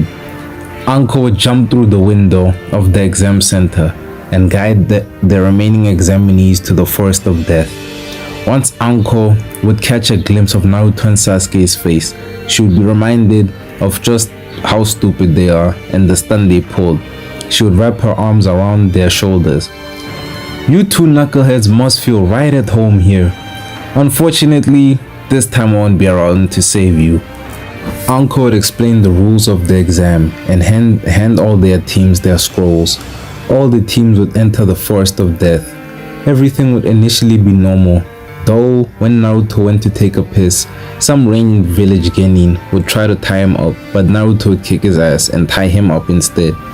As Team 7 continued through the forest, they would encounter a grass ninja whose killing intent and enormous strength and bloodlust would leave them frightened. Sasuke would try to hand over their scroll to make the ninja go away, but Naruto would catch it. Naruto would try to shake Sasuke to snap him out of his fear. Sasuke, stop being an idiot. Why would you try to give him the scroll? Can't you tell this ninja made up his mind? He wants to kill us. Sasuke was not hearing it and would still try to run away. The grass ninja would summon a massive python that would smack Naruto around. As the python went to attack Sasuke, Naruto, using some of the Kyuubi's chakra, would block it. Naruto, fueled with Kyuubi chakra, would try to attack the grass ninja, but he would easily be grabbed and have a seal put on his stomach, completely knocking him out. Sasuke, seeing this, would be knocked out of his fear. This would immediately enrage him and he would go on the offensive. He would launch a barrage of multiple kunai shuriken at the grass ninja. The ninja would easily evade, but all these projectiles were attached with ninja wire that would tangle and wrap around the grass ninja. Sasuke would use a fire jutsu and begin to burn the grass ninja alive, but this would seemingly have no effect. The ninja was unfazed as his face began to melt off. The grass ninja's neck would extend quickly and bite Sasuke's neck. The pain would be excruciating, knocking Sasuke out. The grass ninja would merely smile and walk away, leaving Sakura alone to care for Sasuke and Naruto. Sakura would spend the whole night tending to Sasuke's fever. Once dawn came, she would be ambushed by a group of sound genin. But luckily for her, Rock Lee would step in and save her from certain death. Though Lee did manage to push back the sound genin briefly, when Dosu began to use his sound abilities, Lee would be rendered completely incapacitated, leaving Sakura once again to fend for herself. She would make use of the substitution jutsu to catch the sound genin briefly off guard, but they would begin to overwhelm her. As she began to get brutally beaten by Zaku, Ino, who was watching from afar with her team, would feel compelled to step in. Ino and the rest of Team 10 would try to help Sakura, but the sound genin were far too powerful and their abilities were far too unorthodox for them to handle. Before all the leaf genin present could get slaughtered, Neji and Tenten would arrive, but they didn't need to do anything cause Sasuke had finally woken up and, fueled by the power of the curse mark, would completely annihilate the sound genin, breaking Zaku's arm. Before this rage-filled Sasuke could go further on a rampage, Sakura would hug him to calm him down, but those who, having the fear of God put in him, would escape with his team but leave his scroll behind, admitting defeat. Shikamaru and Choji would wake up Naruto, and after some brief chit-chat between the teams, they would once again disperse. But Team 7 was in a bit of a pickle. The scroll they got from Dosu was not the scroll they needed, so they would spend the next couple of hours recuperating and thinking up a strategy on how they would get the next scroll. While Team 7 was still licking their wounds and catching some fish, Kabuto would appear and offer his aid. Though Team 7 was initially skeptical, being in such a bad situation, they had no choice but to trust Kabuto, and it was to their benefit because he did manage to help them receive another scroll by ambushing Rain Village Genin. Once Team 7 had the scroll that they needed, they would immediately rush to the tower in the middle of the Forest of Death in the nick of time. Team 7 would manage to pass the second part of the exam, all the remaining genin would gather in the preliminary examination hall. The third Hokage would state the proceedings for the Chunin exams going forward. Hayate, the chief proctor for this exam, would lay down the rules and begin the preliminary exams, but Kabuto would forfeit before it started. Sakura would try to get Sasuke to forfeit, but he would shut her up. With Kabuto gone, the order of the fight would be changed slightly. The first fight would be Sasuke versus Yoroi. As Sasuke got ready for the fight, Kakashi would inform him that if he used any of his chakra to activate the curse mark, and if he activated the curse mark, he would immediately be disqualified. This meant Sasuke couldn't use any chakra. The fight would begin. Sasuke would immediately throw shuriken at Yoroi, which he would easily dodge. Yoroi would get in close and begin to absorb Sasuke's chakra. Sasuke would manage to break out of his hold. But with Yoroi's ability to absorb chakra and Sasuke's inability to use his own chakra, he needed to finish this quickly. As Jiraiya lunged in to grab Sasuke, Sasuke would use a similar kick to the one Lee used on him and launch Jiraiya into the air. Once Jiraiya was in the air, Sasuke would unleash a Lion's Barrage and completely take down Jiraiya. Sasuke would be made the winner of the match, but Kakashi would take Sasuke away to get his curse mark sealed. The next fight would be Naruto versus Ino.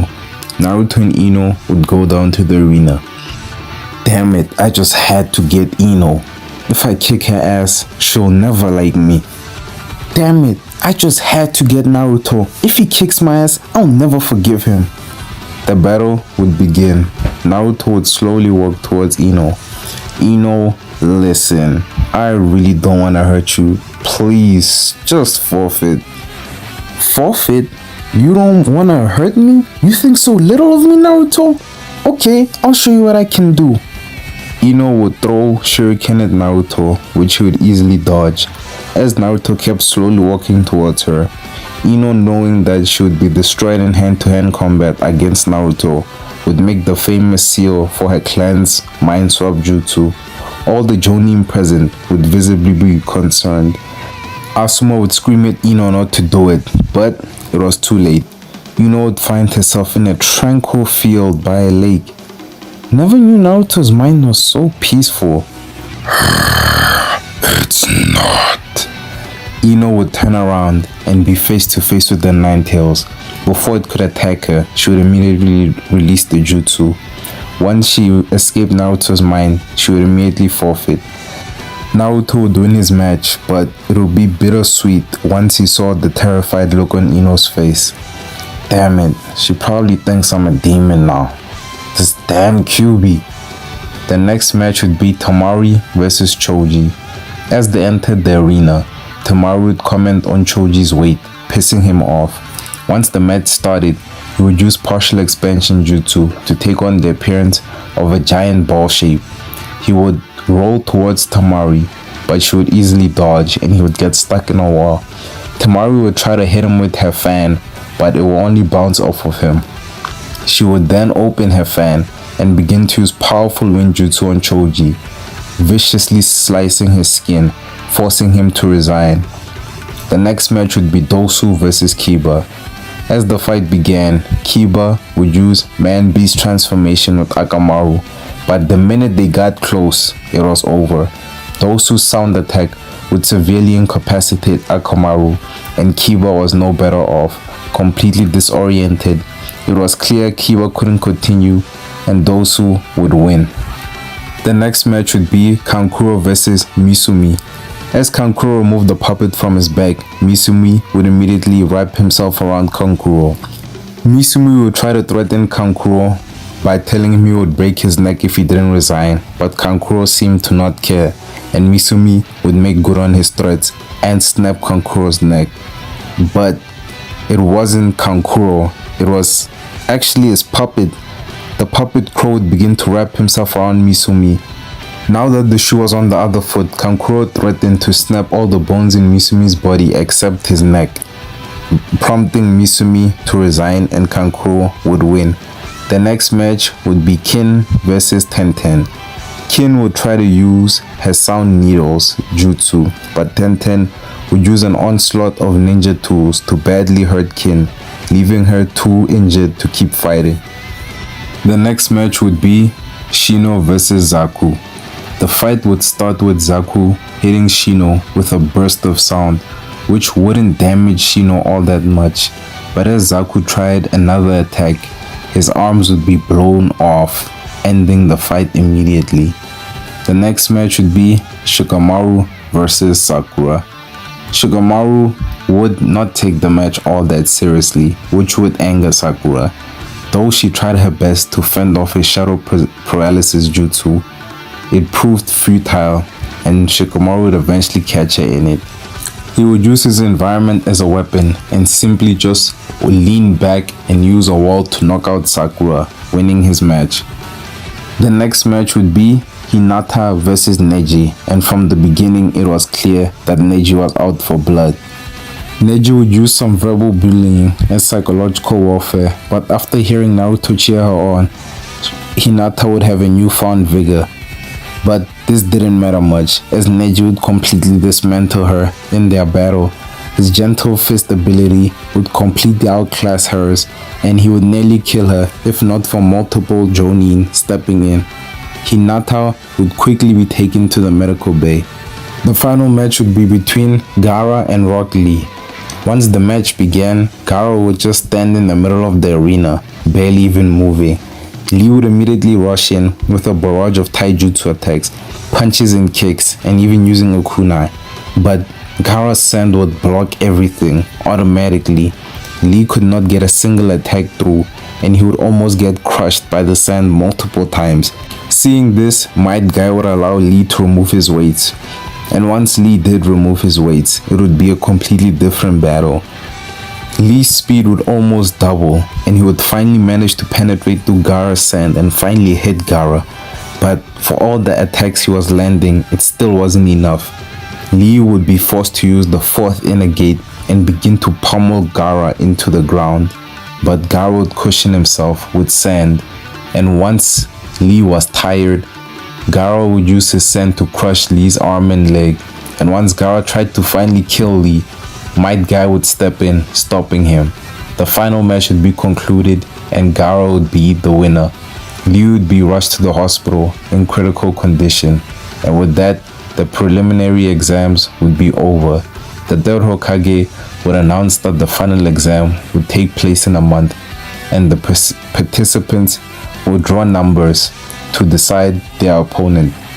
Naruto would face Neji, Shikamaru would face Dosu, Tamaru would face Tenten, Sasuke would face Gara, and Shino would face Kankuro.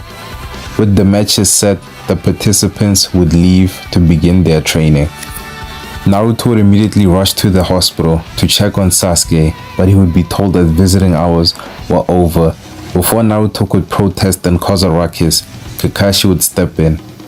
Naruto, this is a hospital. Keep it down, please.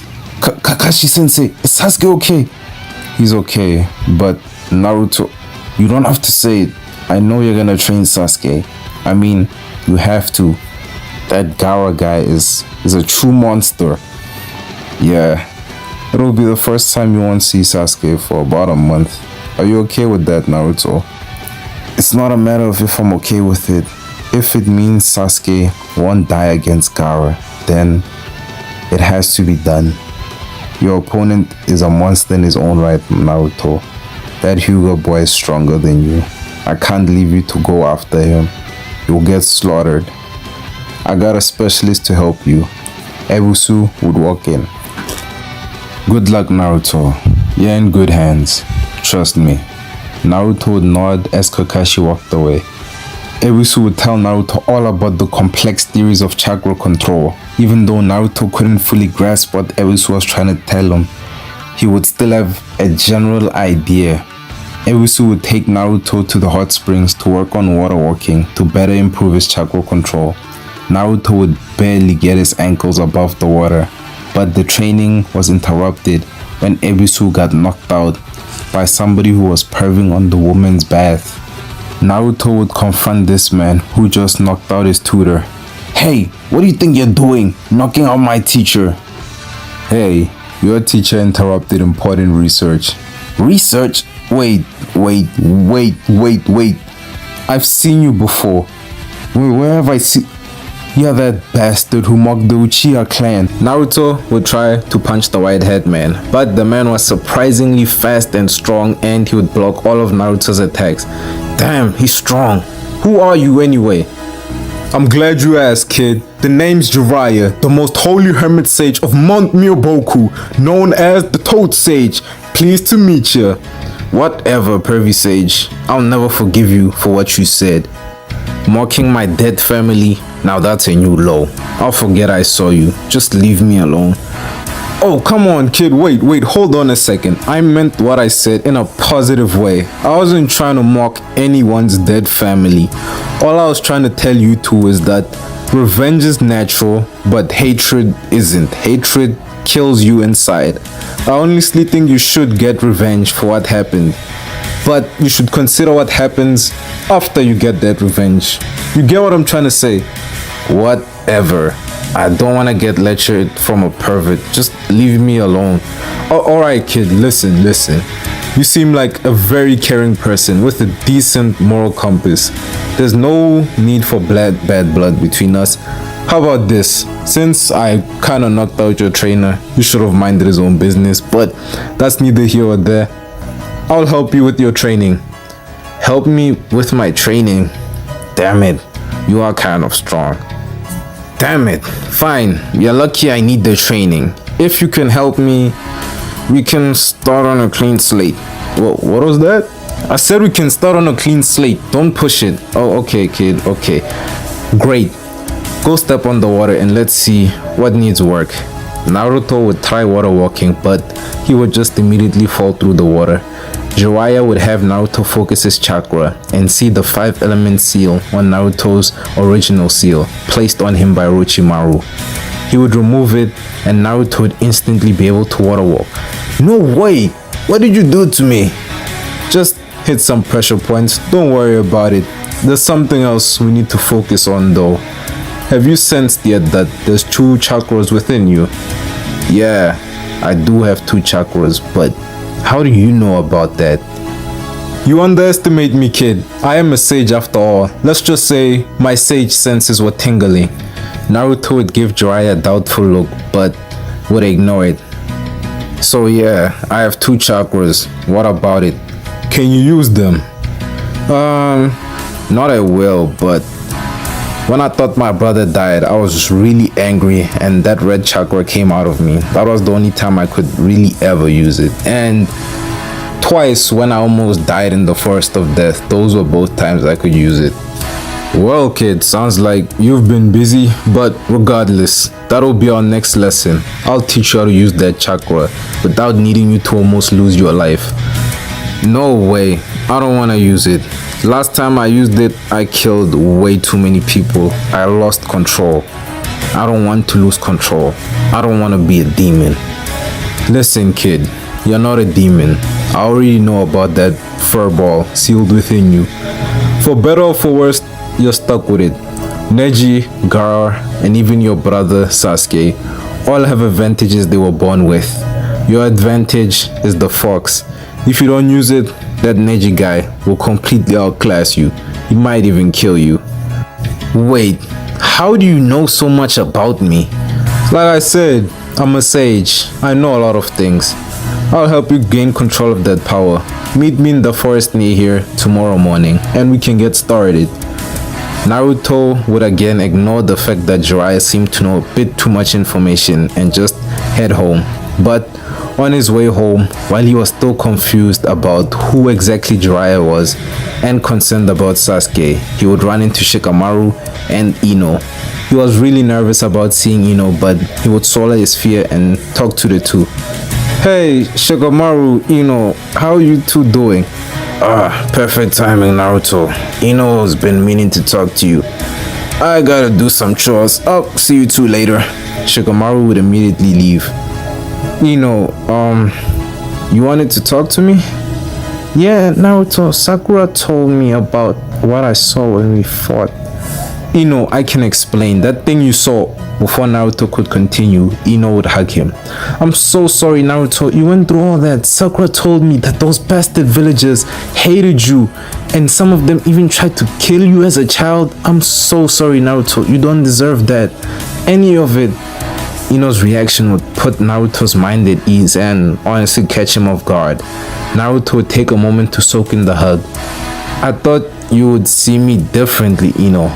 Of course not, Naruto. You're such a sweet and kind guy. Come on. I know you're not what I saw. Whatever that thing might have been.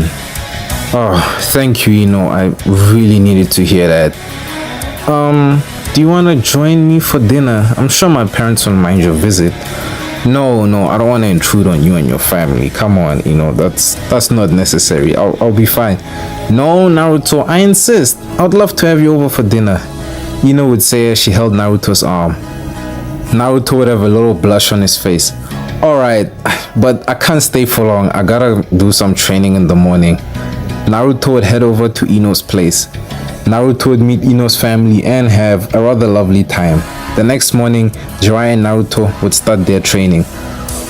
Alright, Naruto, to use that other chakra, your own chakra has to be depleted. Stand on the water till your chakra runs out. Naruto would stand on top of the water until he almost passed out. Once most of his chakra was depleted, Jiraiya would summon a toad and the toad would spit out a scroll out of his mouth. Jiraiya would open the scroll and hand it to Naruto. Naruto would sign it with his blood. Jiraiya would instruct Naruto on how to use the summoning jutsu and tell him to use it. Once Naruto tried to summon a toad, all that would appear is a tadpole with 2 legs. This would go on for about a week until Naruto managed to summon a small frog named Gamakichi. But this still just wasn't good enough. So once Naruto passed out from chakra exhaustion, Jiraiya would carry him to the nearest cliff, and once Naruto woke up, he would push him off. Naruto in a panic would try to grab on the cliff walls, but they were too slippery and he was falling way too fast. As Naruto was facing certain death, he would see himself in a field from his childhood, and the Nine Tails would just be there, relaxing, smirking at him. What brings you here, Brad? I need some chakra, okay? Don't rub it in. You know exactly why I'm here. Really, Brad? You want my demonic chakra? Aren't you scared? You'll lose control. Shut up, will you? I don't want to be here. You know that, but I need your chakra or else I'm kinda gonna die. So if you could just give me my chakra so I could leave, then I would be kinda grateful. But don't get a big hit. Fine, Brad. You can have it. Naruto would get a bit of the Nine Tails chakra, and with this chakra, he would summon Gamabunta, the chief toad of Mount Myoboku. After a back and forth between Naruto and Gamabunta, Naruto would once again pass out from chakra exhaustion, and Gamabunta would hop him to the hospital. When Naruto woke up, Shikamaru would be sitting by his bedside. Well, look who's finally awake. Dude, you've been asleep for 3 days. We thought you were gonna die. Nah, I'm tougher than that, but didn't expect you to be by my bedside. What, you thought you'd see a prettier face? Too bad. Guys like us aren't the type to get that type of attention. Yeah, whatever. I'm sure Ino came to visit me. Yeah, actually, she was just here a few minutes ago. She just went to check on Choji for right now. I knew she would visit me, but why is Choji still in the hospital? Is he okay? That Tamari chick really did a number on him, but he's fine now. He's supposed to get discharged later today. Just came over to get him some food. Oh yeah, forgot, Choji's always hungry. Let's go check on him. Haven't seen him in a while. Okay, but don't hide behind Choji.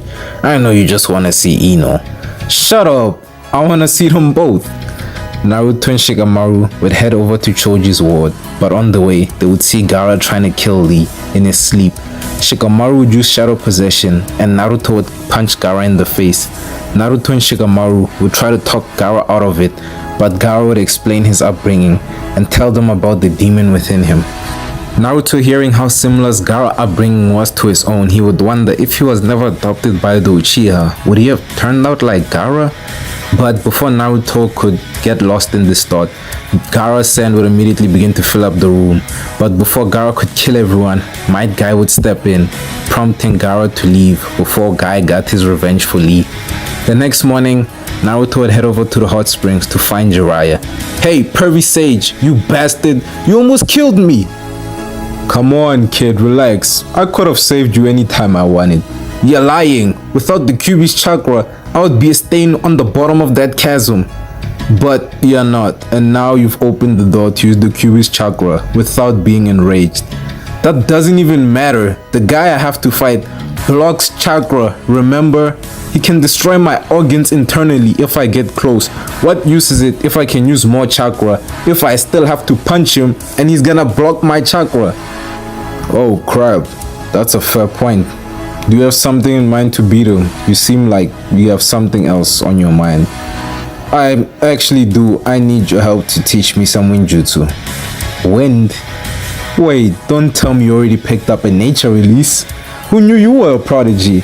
Yeah, whatever. I'm not a prodigy. I was like 7, but I can only use the breakthrough jutsu. So if you help me learn something better, I think I can figure out a way to beat Neji." "You're in luck, kid. I know a couple strong ninjutsu. Whether you'll be able to master them in 2 weeks is a different story." "I don't have much of a choice. I know wherever Sasuke is, he's working hard, and I just have to do the same." With that, Jiraiya and Naruto would work on ninjutsu for the remaining 2 weeks leading up to the Chunin exams. The day for the Chunin exam finals would finally arrive. All the participants would stand in front of the spectators and potential employers, but Sasuke was absent. Regardless, the first match between Naruto and Neji would begin. Naruto and Neji would enter the arena.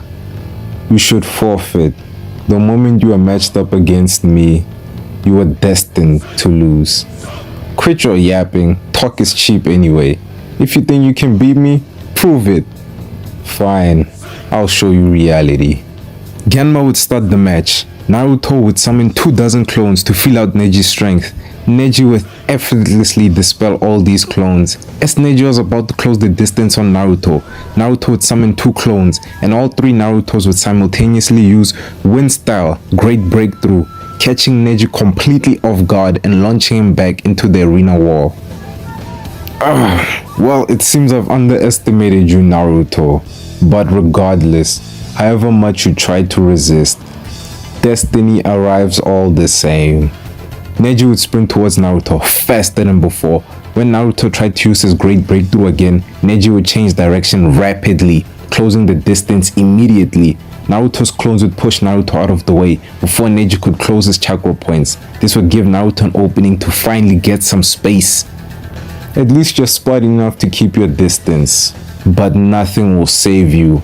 I'm faster than you and far more lethal. Neji, didn't I tell you to quit your yapping? If your plan is to bore me to death, then you're definitely succeeding. God damn it, Neji is so fast and nimble. He's gonna call my bluff at any second. I can't deal with this anymore. Wait, maybe my new jutsu will work. Naruto would throw multiple shuriken at Neji and quickly weave hand seals. Naruto would use the first ever wind jutsu Inabi showed him so long ago. Wind style, rotating shuriken. All the shuriken thrown would begin to spin rapidly, but Neji would still manage to dodge, but the shuriken would still follow him at high speeds. But thanks to the Byakugan's near 360-degree vision, Neji would still manage to see all these shuriken and dodge them relatively easy.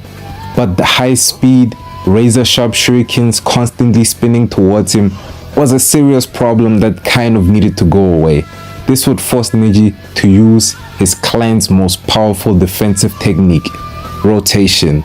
Neji would spin rapidly, expelling chakra from all his chakra points, which would create a dome of chakra that would easily knock away and destroy all the shuriken. Before Naruto could fully understand what just happened, Neji would rush towards him and poke his shoulder, briefly immobilizing Naruto's arms. Neji would get into his famous Hyuga clan stance and unleash the 8 trigrams, 64 palms.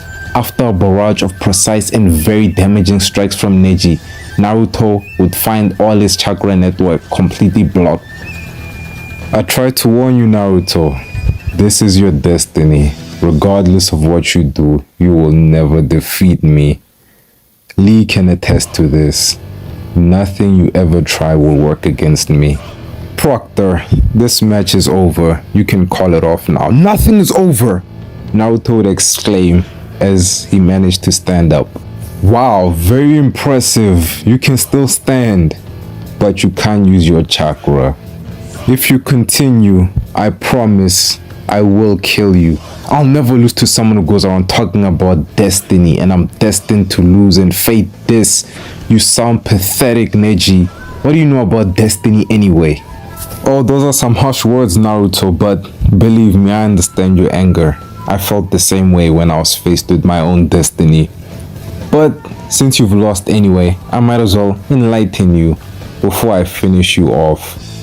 Neji would remove his headband, revealing his curse mark. Neji would explain to Naruto all about the branches of the Hyuga clan and how his father was sacrificed for the main branch. After hearing all of this would give Naruto a newfound motivation and drive to prove Neji wrong and save him from his darkness. Naruto would call upon some of the Nine Tails chakra, and with this boost, he would manage to battle Neji once more. But he was even faster now, and he could finally compete with Neji on even footing at close range. They would clash, Neji using rotation to block Naruto's attack. This would cause a massive explosion, knocking both Neji and Naruto into the ground, making craters. Neji would be the first to stand up, with Naruto seemingly locked out. But before he could be declared the victor, Naruto would burst out of the ground and knock Neji down, who would already have been too exhausted from the previous battle and would be unable to move. Neji, what happened to your father was completely unacceptable. I can't help you now, but I promise one day me and you will fix the Hyuga clan. I put that on my word. With this, Naruto would be declared the winner of the first match. The crowd would applaud Naruto for the spectacular display. The next match would be Sasuke versus Gara, but Sasuke was still absent. So, with some convincing from the Kazekage, the match would be postponed for last.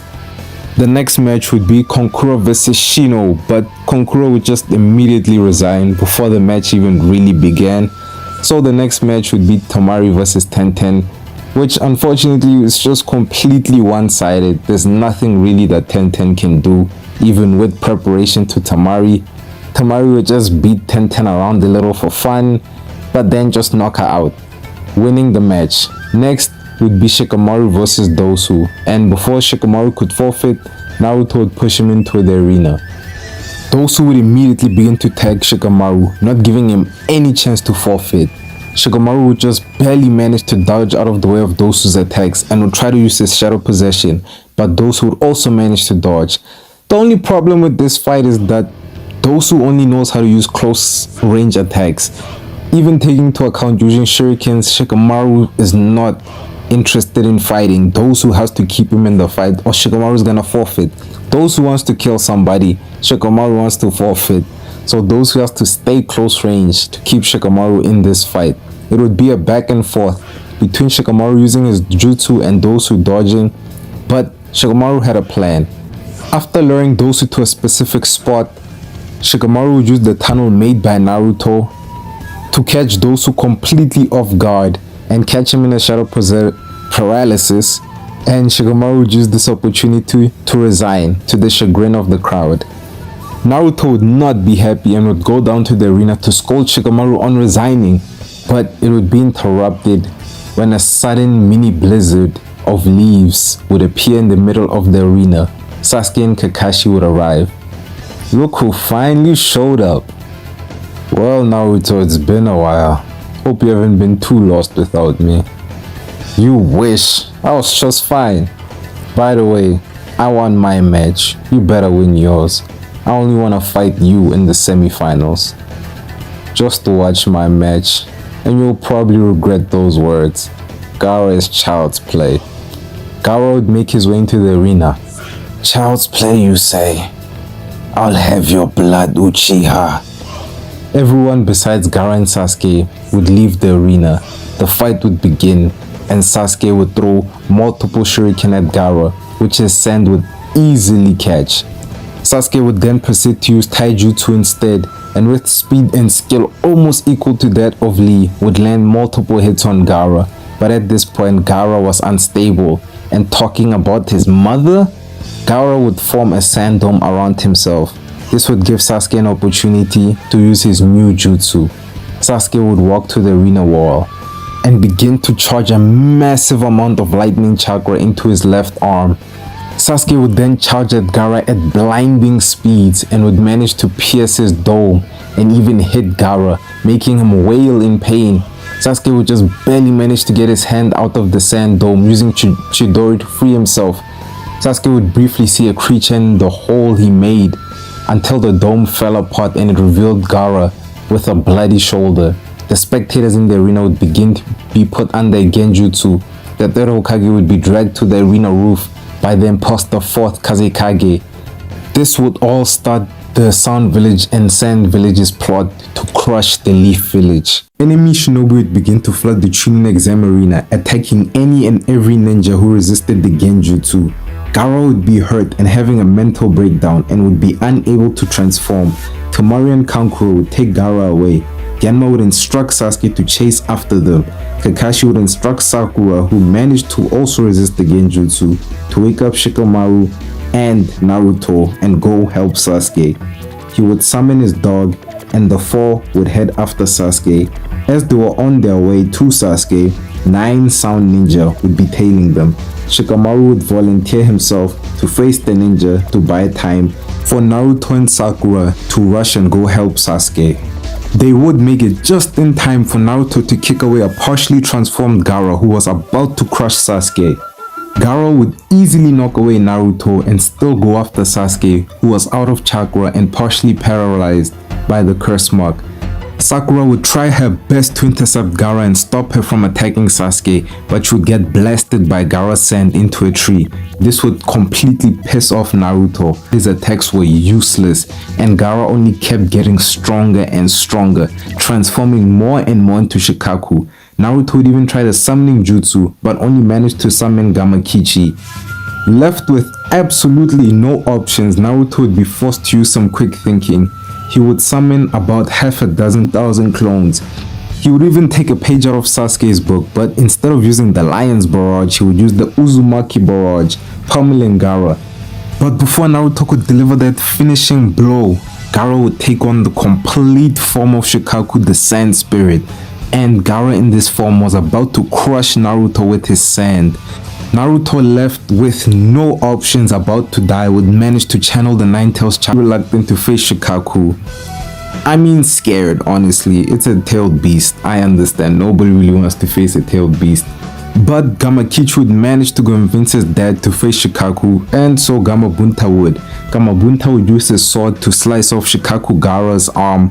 So Gara would appear on top of Shikaku's head and use the playing possum jutsu, giving Shikaku full control.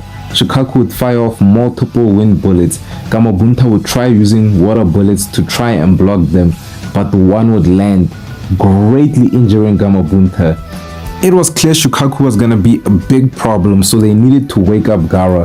Gamabunta would instruct Naruto to use the substitution jutsu and transform him into something that could grab onto Shikaku. So Naruto, not having really much time to think about it, would transform Gamabunta into the Nine-Tailed Fox and headbutt Gara, waking him up and making his Shikaku form crumble. Gamabunta would poof away and Gara and Naruto would plummet to the ground, both badly injured and barely able to stand up. Naruto would overcome with emotion, would tell Gara he knows loneliness and loss, but through bonds and love he was able to overcome it. These words would really resonate with Gara. Sasuke would arrive at Naruto and Gara's location shortly after their little heart-to-heart, and so would Temari and Kankuro. Naruto would pass out and Gara would tell his siblings to take him home. The village managed to fend off the Sand Shinobi. Sadly though, the third Hokage would be killed by Orochimaru, but with his last actions he managed to very much cripple Orochimaru, rendering him unable to continue battling. This would finally end the invasion on Konoha. 2 days later, the third Hokage's funeral would be held, but the village was in a very dire situation. A new Hokage was needed immediately, and Jiraiya was the first one on that list, but he wasn't interested, instead offering to bring back Tsunade, which the village elders agreed to. With that, Jiraiya would take Naruto to look for Tsunade. Though Naruto was initially unwilling to leave, after the promise of learning a new jutsu was presented, he was more than eager to join Jiraiya. Naruto and Jiraiya would head to the nearest town, but Jiraiya would get distracted by a pretty woman and send Naruto off to his room. While Naruto was relaxing, unwinding, enjoying himself, there would be a knock on the door. As Naruto would go to open the door, he would be face to face with the man he hated more than anyone he could ever hate ever, even Orochimaru. Naruto would be beyond enraged seeing Itachi, but as the Kyuubi chakra began to engulf Naruto, Itachi's companion would slice through the air and all the chakra would be absorbed by the sword. But Kisame would have a tough decision to make. He couldn't decide whether or not he should cut off Naruto's left leg or his right leg, or you know what, maybe he should cut his arms off. Kisame's very serious dilemma would be interrupted by the very loud sound of Chidori coming from Sasuke. Sasuke would immediately rush in and try to kill Itachi. But of course Itachi's a badass and he would just tap Sasuke's arm into a wall, grab that arm, dislocate his wrist, and completely incapacitate Sasuke very quickly. Naruto would try to help Sasuke, but as Kisame was ready to cut off Naruto's legs, Jiraiya would manage to summon a toad to save Naruto. Itachi and Kisame, seeing Jiraiya, would make their escape, but not before Itachi would put Sasuke in Tsukuyomi to torture him for 24 hours because he's the sweetest older brother ever. Immediately after the two Akatsuki members left, Might Guy would come in flying and kick Jiraiya in the face. After the miscommunication was cleared up, Might Guy would take Sasuke back to the village, with Sasuke and Kakashi needing a specialist to heal them. Naruto now would be more motivated than ever to make sure he found Tsunade. Naruto and Jiraiya would go from city to city looking for Tsunade, and along the way Jiraiya would teach Naruto the steps of the Rasengan, and Naruto would make some pretty good progress. Eventually Jiraiya would find the town Tsunade was active in and take Naruto over there. They would actually find her in a restaurant having the time of her life. Jiraiya would offer the position of 5th Hokage to her, which she would swiftly decline and proceed to mock every single past Hokage with no remorse. Of course Naruto would get pretty pissed off hearing this and would challenge Tsunade to a fight, which was not a great idea. Tsunade would beat his ass pretty easily, just using one finger. Naruto would try and fail to use the Rasengan, leading to a wager between Naruto and Tsunade. Naruto would spend an entire week trying to master the Rasengan. On the 7th day, Shizune was knocked out and Jiraiya was poisoned by Tsunade. They would find Tsunade fighting Orochimaru and Kabuto.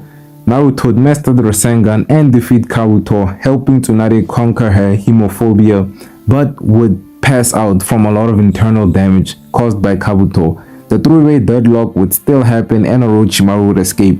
Tsunade would agree to be the 5th Hokage, and everyone would head back to the village holding their hands while they watched the sunset. Once Tsunade got back to the village, she would heal Sasuke and Kakashi, taking them out of their comas, and check on Lee's injury. After breaking the bad news to Might Guy, she would head to her office where Naruto and Shikamaru were waiting. Tsunade would hold a brief conversation with the two and promote them to Chunin. As Naruto and Shikamaru left the Hokage's office, both of them would have pretty different reactions. I can't believe it. I'm a Chunin, and I did it before Neji and Sasuke. I was the best genin in Konoha. Oh, okay, Naruto, calm down, will ya? Most ninjas become Chunin anyway. Don't get such a big head. At least wait until you become a special Jonin before you start bragging. What? Special Jonin? No way. I get Onko and Abiki are kinda cool, but I'ma be a full-fledged Jonin in no time. Oh man, that sounds like a drag. Good luck with that, I guess. Naruto and Shikamaru would head their separate ways. Naruto would go straight to the hospital. He would find Sasuke still a little drowsy, getting hugged by Sakura. Hey you two, I hope I'm not interrupting anything.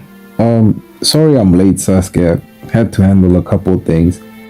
Yeah, no worries, Naruto. It's not like I was in the hospital. But anyway, Sakura already told me about your promotion. Don't get a big head, okay? I'm gonna be a Chunin before you. Believe that. Believe it? Nah, we'll see about that. Kakashi would walk in before Naruto and Sasuke could start arguing about who's gonna be a Chunin first. Spoiler alert, it's Sasuke. It's good to see my team is in high spirits. Kakashi-sensei, man, I haven't seen you in a while. Heard what happened from Guy Sensei, but it's too bad you have to go against Itachi. That's tough, even for you. Don't worry about that, Naruto. Happy to see one of my students is a Chunin already. Team Asuma is celebrating Shikamaru's promotion. How about we join them? My treat. Naruto and Sakura would agree, but Sasuke would decline, saying he wasn't really all that hungry. So, Naruto and Sakura would head to celebrate with Team Asuma. Kakashi would stay a little bit and briefly talk to Sasuke. It's okay to be jealous and angry, Sasuke, even if it's at Naruto. This would ignite a shocked expression on Sasuke's face. You deserve a promotion as much as Naruto, but that curse mark on your neck makes you too risky to be trusted with any type of responsibility.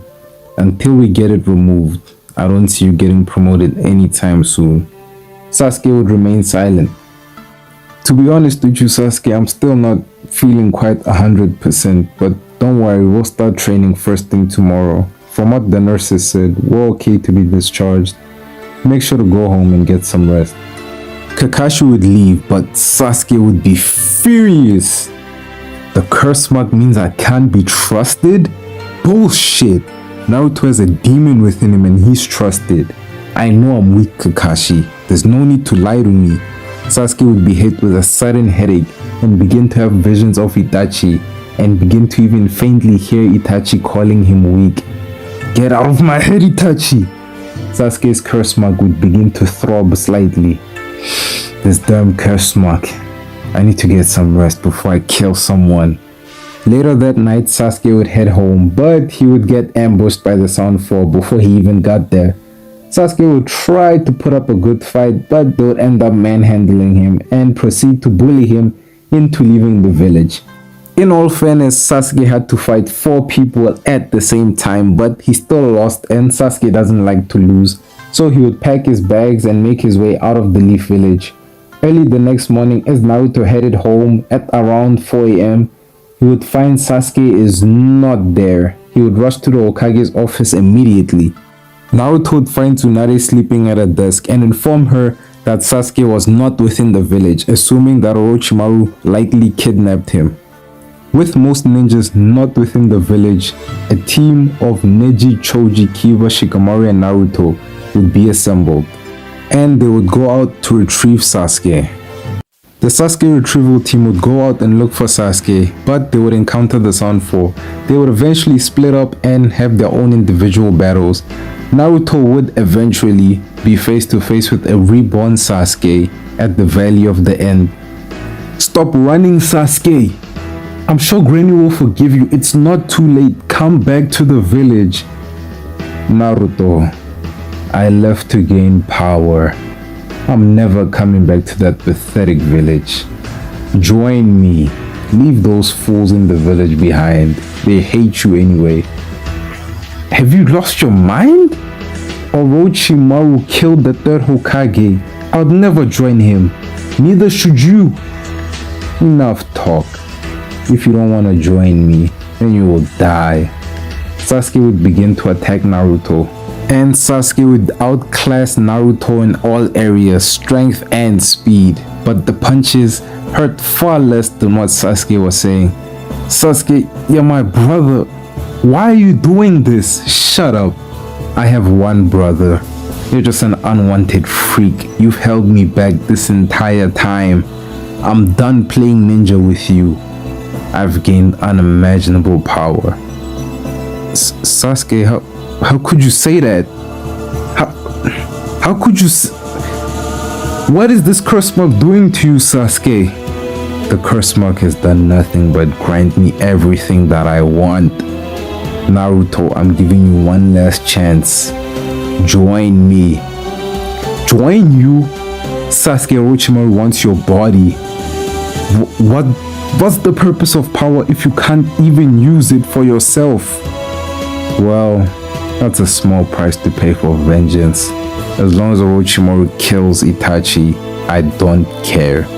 Sasuke would begin to pummel Naruto even more, eventually grabbing him by the neck. I've outgrown you, Naruto. I need one last thing from you though. I need the Mangekyo. Goodbye, Naruto. Sasuke, with tears streaming down his face, would try stabbing Naruto with the Chidori. He would be aiming for Naruto's heart, but Naruto at the last minute would manage to deflect it into his shoulder. Naruto, barely clinging to consciousness due to the pain, would go within his mind and be face to face with the Nine Tails. In complete emotional turmoil, completely sobbing, Naruto would beg the Nine Tails to help him stop Sasuke. And well, the Nine Tails would oblige, giving Naruto some of his chakra, which would heal his wounds and put him on even footing with Sasuke. The battle between Naruto and Sasuke would rage on, progressively increasing in scale until it would be decided by the Rasengan and Chidori clash. Unfortunately, Sasuke would come out on top. But even though Sasuke was looking over Naruto, who was unconscious and completely helpless, he just couldn't bring himself to kill Naruto. Kakashi would arrive a few moments later and carry Naruto back to the village. Kakashi would find Jiraiya waiting by the village gate. Is he alive, Kakashi? Well, he's not in the best shape, but he'll live. His body's not what I'm worried about though. I don't think he'll handle Sasuke's departure all too well. Well, every great ninja has suffered loss. If he really wants to be strong, he'll have to overcome this. Lord Jiraiya, about you training Naruto. Give me 6 months with him. Then he's all yours. I thought you would ask something like this. Alright, half a year is fair enough. Jiraiya would begin to walk away, but turn one more time to face Kakashi. By the way, Kakashi, no one blames you for Sasuke. His decision to leave was his decision alone. Try not to beat yourself up about it. Besides, you have 3 years to try and get him back. Jiraiya would leave. Kakashi would take Naruto to the hospital. When Naruto woke up, the knowledge Sasuke was gone would have him completely heartbroken and in tears. Ino and Sakura would try their best to comfort him, but he just felt completely empty. After Naruto was released from the hospital, Kakashi would somewhat break Naruto out of his depression by telling Naruto that they have 3 years before Orochimaru can take Sasuke's body. This would give Naruto a newfound hope and have him more motivated to train and make sure the next time he faces Sasuke, he comes out on top.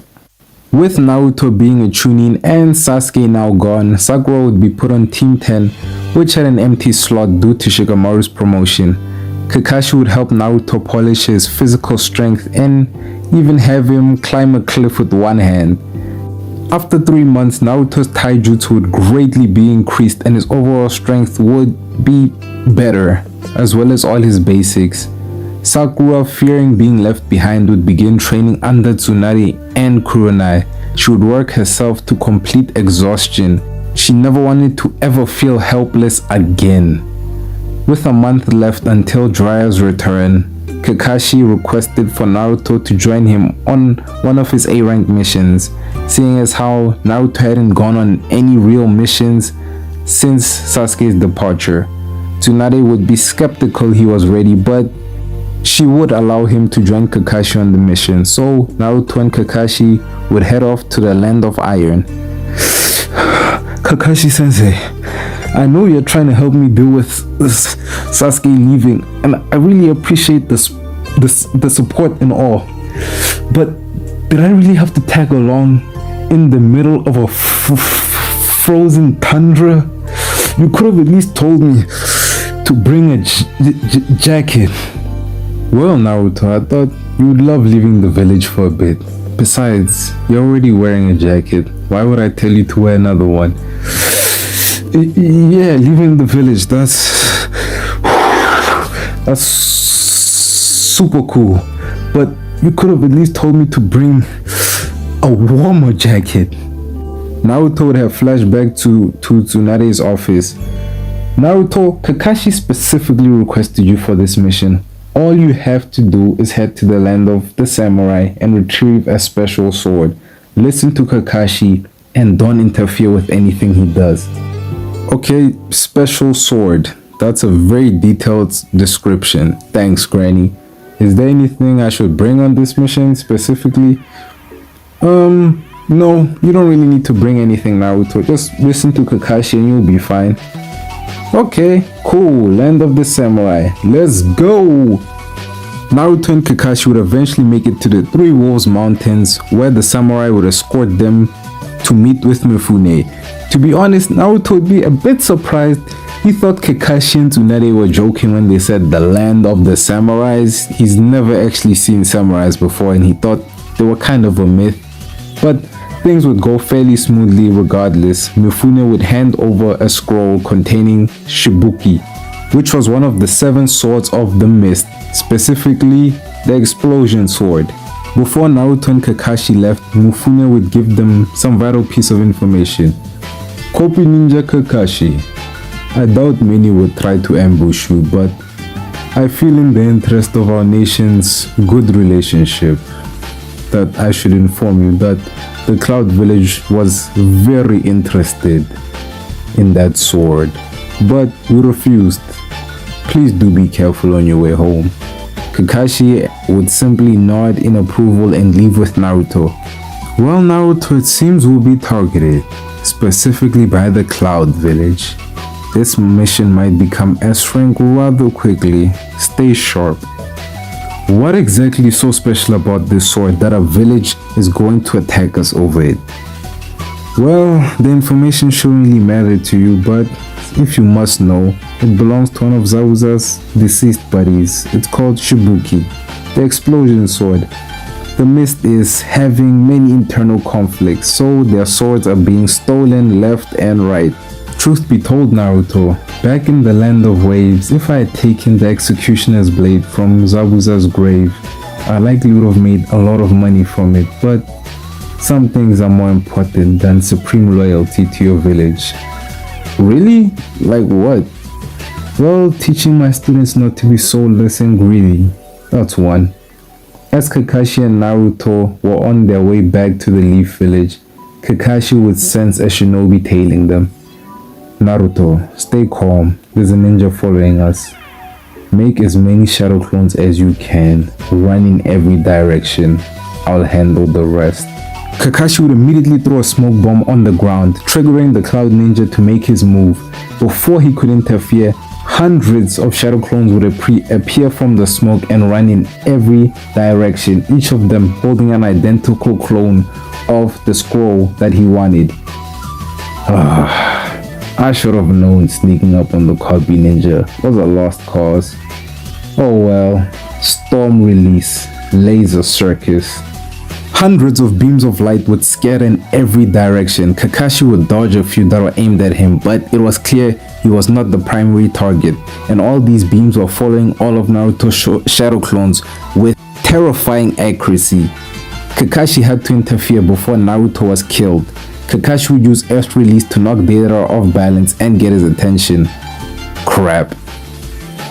I knew I couldn't ignore you for long. Storm Release. Should I feel special being in the presence of the Raikage's right-hand man? Darui.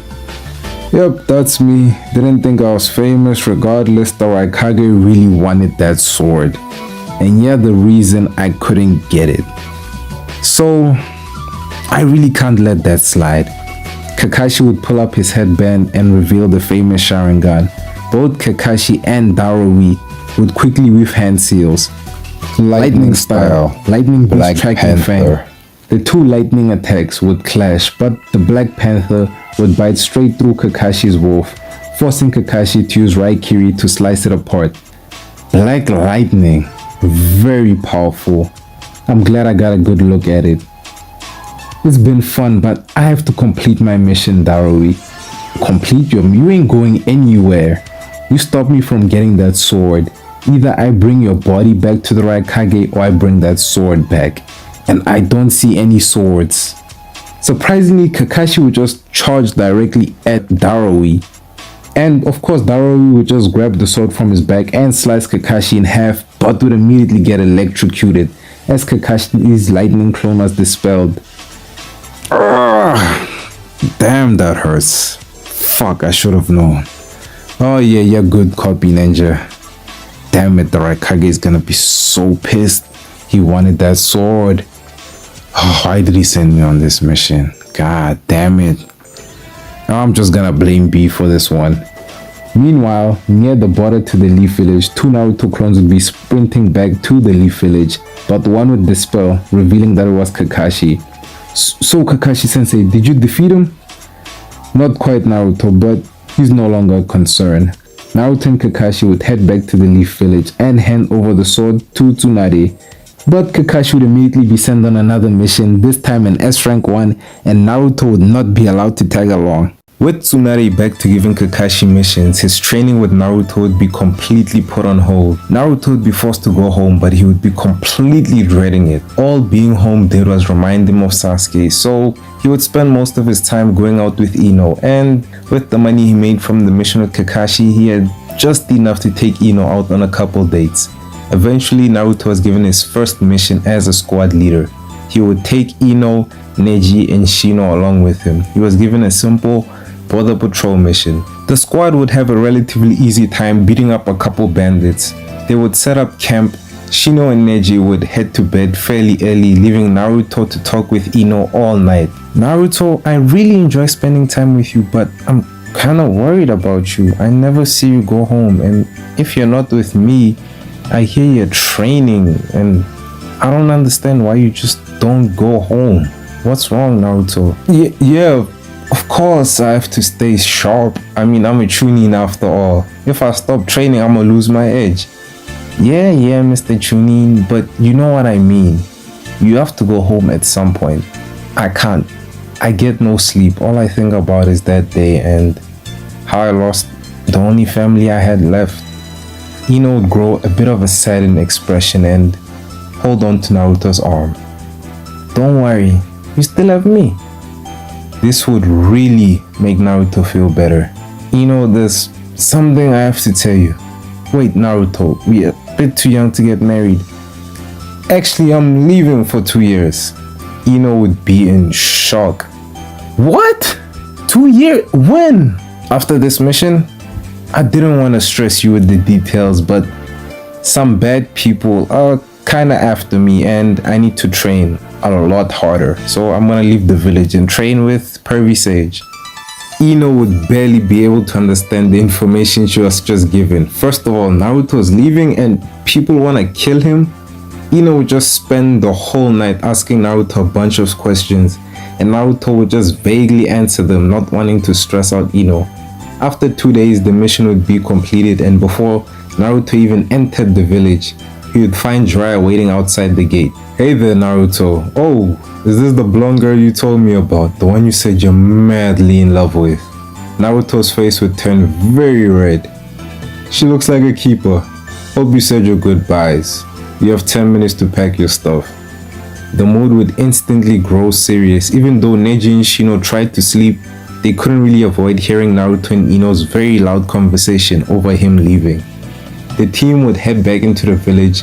Naruto would debrief Tsunade and say his goodbyes. Sakura was also there and he would also tell her his goodbyes. Sakura, I'm still sorry I couldn't bring him back, but make sure to keep up your training. When I do come back, Sasuke will bring him back. Sakura would have a determined look and nod towards Naruto. Naruto would head home and pack his bags. He would look around at his apartment one more time and he would be filled with so many emotions. But he would head for the Leaf Village gate and be surprised to find Ino waiting for him. Naruto, were you really not gonna say goodbye? Well, I kinda assumed I would find you here. Honestly, I'm gonna miss you, Ino. Ino would pull Naruto in for a tight hug. I'm gonna miss you too, Naruto. Please, come back in one piece. Ino would give Naruto a kiss on the cheek and wave him goodbye as he left with Jiraiya. Oh, how sweet, Naruto. Seems you've gone and got yourself a girlfriend, but make sure your focus is in the right place. You don't have to worry about me. I know exactly what I have to do, but it doesn't hurt to make a couple friends along the way, you know? I get the gist. Alright, Kakashi let me know he already honed your basics, so we're gonna skip past that. I hope you're ready. This is gonna be intense, kid. Naruto would have a determined look on his face as he set out for his training. 1 year into his training, Naruto would find himself battling with Orochimaru. He would be using two-tailed cloak of the Nine-Tails chakra, but it just wasn't enough. Pathetic. No wonder Sasuke left you behind. Bring back Sasuke, you bastard! Naruto would begin to use three tails of the Nine-Tails chakra, and he would begin to lose himself into rage. But he would be snapped out of it when a chakra suppression seal was placed on his forehead and the genjutsu was broken. Naruto would be neck deep in mud. Pervy Sage, is the mud really necessary? Kid, I'm in no mood to fight using the Nine-Tails chakra. Naruto would drag himself out of the mud. Alright, Pervy Sage, you gotta admit, I'm getting better with the two-tails chakra. Yeah, you are, but three tails isn't there. There's still a long way to go before you master the nine tails. Yeah, but to be fair, I didn't expect you to show me Orochimaru. A ninja should be prepared for everything. Yeah, I know a ninja should be... Whatever. When are you teaching me that not jutsu anyway? What? You've barely mastered wind. Leave Earth alone for now. Come on, I gotta pick up a new element eventually. And you will, but it'll be 100 times easier if you master the Nine-Tails chakra. Alright, I get it. Hit me with another genjutsu already, I'm ready. Another year would go by and Naruto would make great progress in his training. Naruto would be meditating while using the three tails chakra, completely in control. But of course Naruto and Jiraiya would push it a bit too far. Naruto would try to control the four tails chakra and almost immediately lose control. It was just too much for him. When Naruto eventually snapped out of it, his skin was completely burnt and you would find Jiraiya severely bleeding, nursing a wound on his chest. Both of them would head to the nearest hospital and receive treatment. Naruto would recover within a few days, but Jiraiya's wounds would keep him in the hospital for a couple more weeks, at least. Jiraiya would decide to send Naruto home early. Naruto would arrive back into the Leaf Village, but it would be bittersweet. Naruto would take in the village, but it just didn't feel the same. This place, it's changed so much. Let me head home. Naruto would head back to his apartment for the first time in 2 years. In Konoha's graveyard, Kakashi would be looking over Obito and Rin's graves when he would be visited by a clone of Jiraiya. Surprised to see you so soon. Did everything go well, Master Jiraiya? Not quite. I'm just a clone. The real me is laying in a hospital bed, not doing so well. I was summoned to make sure Naruto got home safe. And to tell you, be very careful of Naruto. When he's using the Nine-Tails chakra, it's very risky. I'm gonna give you a couple tags to make sure you keep it under control, but please, persuade him not to use it at all costs. Okay, I understand. I know someone who can suppress that chakra if necessary. Alright then, Kakashi, he's all yours. The clone would dispel. Kakashi would head to Naruto's apartment, but nobody would answer the door. Kakashi would think for a second and then remember there's only one place Naruto could really be if he wasn't home. As Kakashi was approaching Ichiraku Ramen, he would hear the faint chanting of Hinata's name. And as Kakashi entered Ichiraku Ramen, lo and behold, Naruto would be having an eating contest with Hinata while Kiba, Shikamaru, and Ino all cheered against him. Alright, Kiba, Shikamaru, you two need to shut up right now. You two are distracting me. I can't even focus on my food. You're gonna make me throw up. And you and Sakura rooting against me is just unbelievable. What's the support? I can't believe this. We told you, Naruto, Hinata would win and you didn't believe us. Me and Sakura even tried to stop you. Yeah, exactly. And why would we cheer for somebody who's losing badly?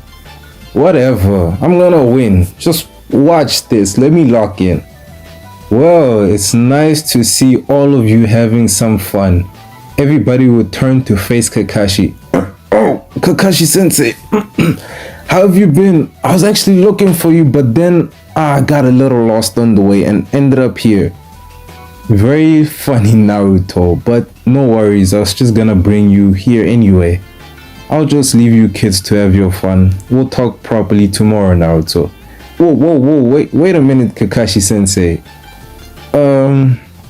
You were gonna bring me here anyway, so can you maybe pay the tab?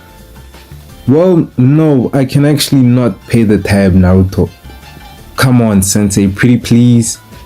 I kinda have a bet going here that I was gonna eat more than Hinata, and I haven't been paid for a mission in quite a while. Hinata's 10 bowls deep. You get what I'm saying? Oh, I get it. Yeah, so money's a bit tight right now. I haven't been on a mission, like I said, in over 2 years. Of course I get what you're saying, Naruto, but yeah, I'm still not paying. Like I said, I'll see you tomorrow. Kakashi would walk out of Ichiraku, and as Naruto tried to follow him, Kakashi would be nowhere to be found. Hinata would feel bad for Naruto and offer to pay, but Naruto was a man of his word and would decline. And with a heavy heart, he would use all his remaining savings and pay the tab. Everybody would go their separate ways. After all, it was getting a bit late. Naruto would walk Ino back home with his arm wrapped around her shoulder. Naruto would share a couple stories about his time with Jiraiya, eventually reaching Ino's house. You wanna stay for dinner? My parents would love to have you over. I'm so full. Maybe some other time, Ino would pull Naruto in for a hug. I really missed you, Naruto. I missed you too, Ino. You never left my mind. Naruto and Ino would begin to look into each other's eyes deeply. They would close their eyes and slowly lean in for a kiss. They would get closer and closer. Their lips would begin to Hey Naruto, great to see you back in the village. Didn't expect you so soon. How have you been? Oh, Mr. Yamanaka, sir, it's great to see you too. I've been good. I've been really good. Training went well. Oh, I'm sure it did. I'd like to speak with Naruto alone, please. Okay, Dad. Sure thing. Bye, Naruto. Bye, Naruto. I'm gonna keep this brief. You're a good kid. I like you. But if I ever catch you and naked together, I'm going to scramble your brain. Any Ibiki is going to torture you. And nobody is going to stop me. Are we clear? Yes, sir. Crystal. Good. Glad we understand each other. Inoichi would begin to walk away, but then he would turn around. Oh, I almost forgot. Would you like to stay for dinner? I'm sure the missus would like to see you. No, thank you. I'm really stuffed already, but thanks. Okay. You have a good night, Naruto. Yeah, you too, sir.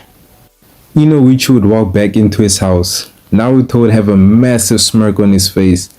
He just felt really good to be home for some reason. But regardless, Naruto would take a deep breath in and out, finally relaxing from the situation he just had with Ino's dad, and he would head back home. The next day, Naruto would head to the training ground where Team 7 always held team meetings. He would find Kakashi waiting for him under a tree reading his favorite book. Kakashi would inform Naruto that he's been away for far too long and Kakashi needed to assess whether or not he was still worthy to be a Chunin. Of course, Naruto would accept the challenge and the fight would begin.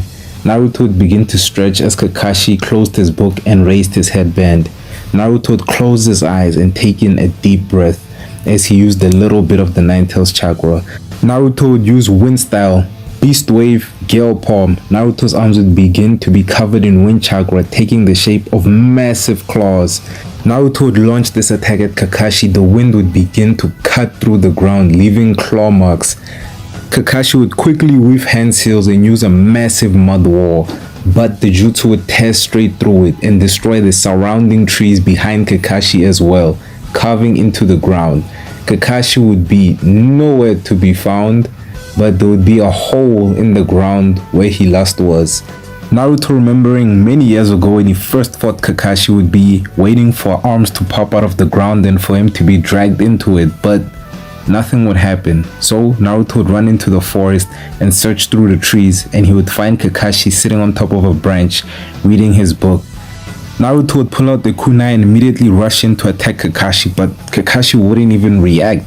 As Naruto sliced through Kakashi, he would explode into electricity, briefly stunning Naruto. As Naruto landed on the ground, a bit dazed, arms would finally pop out of the ground and Kakashi would drag Naruto into it. Naruto would use some of his strength to at least keep his upper torso above the ground. Kakashi would finally reveal his real self, who was hiding behind the trees. Naruto, now finally seeing the real Kakashi, would weave the famous hand seal for the shadow clone jutsu, but Naruto would summon 2 shadow clones that would rush towards Kakashi. Kakashi would notice the difference in their chakra and immediately know what Naruto had just summoned. Naruto would duck his head under the ground and Kakashi would begin to run at a blinding speed as these 2 shadow clones exploded into a massive explosion, causing a massive crater in the ground, just barely catching Kakashi in it.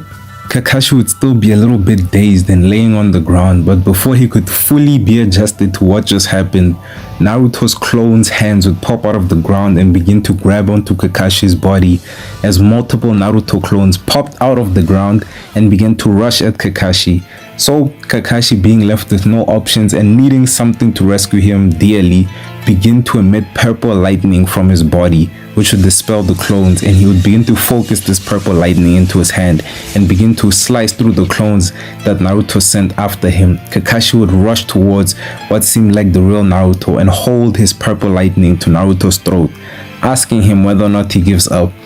But this was a clone, and the clone would point behind Kakashi, where the real Naruto would be holding Kakashi's Icha book with a lighter in hand. Kakashi would go wide-eyed and declare the fight over, and Naruto was formally reinstated as a Chunin. You've grown, Naruto. Lord Jiraiya has taught you more than I had expected. Naruto would throw Kakashi's book back at him. Oh, you're too kind, Sensei, but please, let's not make everything about me. What was that jutsu you used? Purple lightning. What is purple lightning anyway? I've never seen you use that before. I got the idea from the cloud ninja we faced 2 years ago. He used black lightning.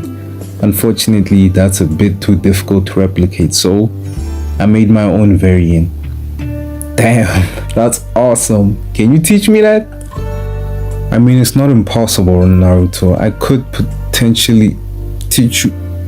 Kakashi wouldn't be able to finish his sentence as he would collapse to the ground.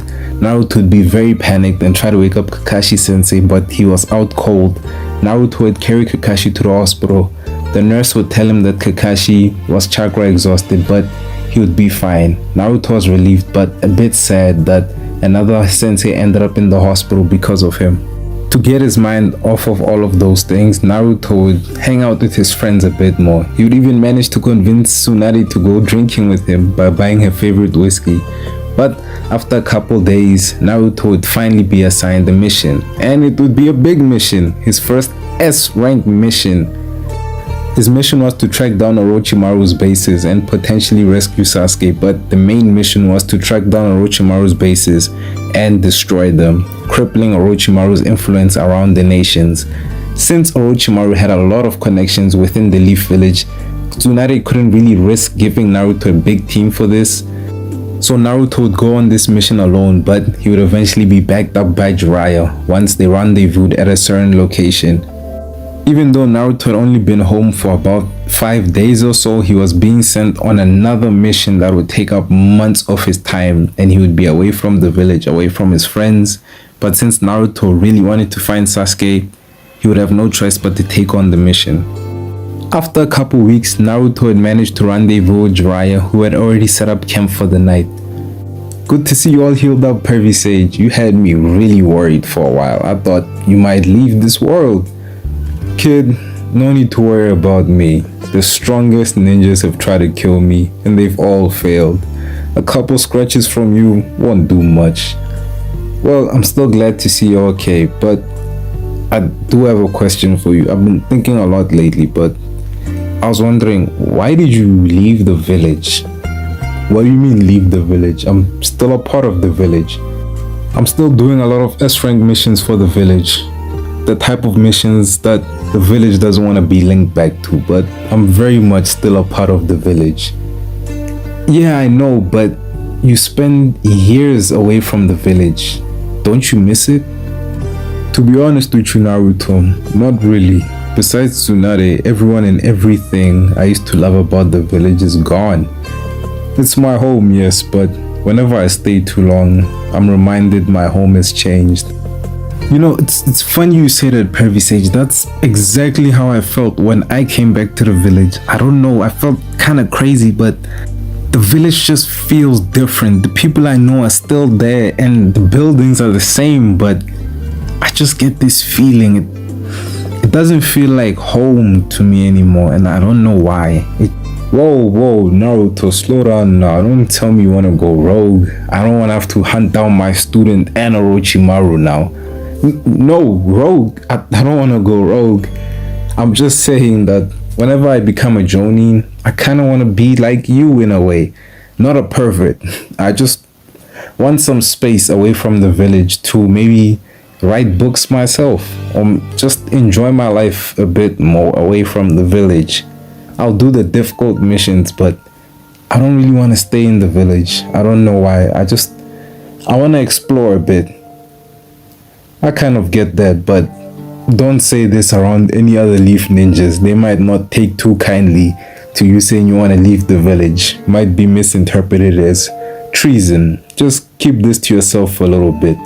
We can talk about this a little bit more when you do eventually become a Jonin. Naruto would lay back and look up at the sky, seeing a single cloud in the night sky. You know what? Now I kinda get why Shikamaru says he wants to be like a cloud.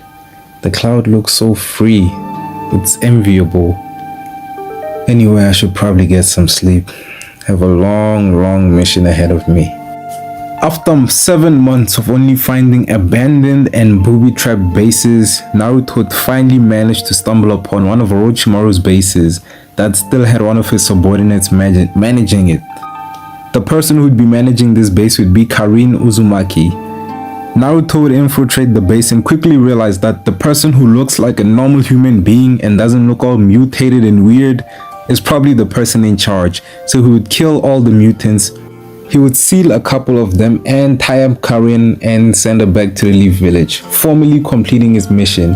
Naruto would hand in Karin to the interrogation and torture unit, and he would be praised for completion of his first S-rank mission, but he would be surprised to be informed of everything he missed while on this mission, including, but not limited to, Gara being captured, killed, and being brought back to life, Team 7 and another squad finding Sasuke but completely being outclassed and defeated, failing to bring Sasuke back to the village. Naruto would be kind of stunned and find it hard to digest the information that if he had stayed in the village, he could have potentially brought Sasuke back.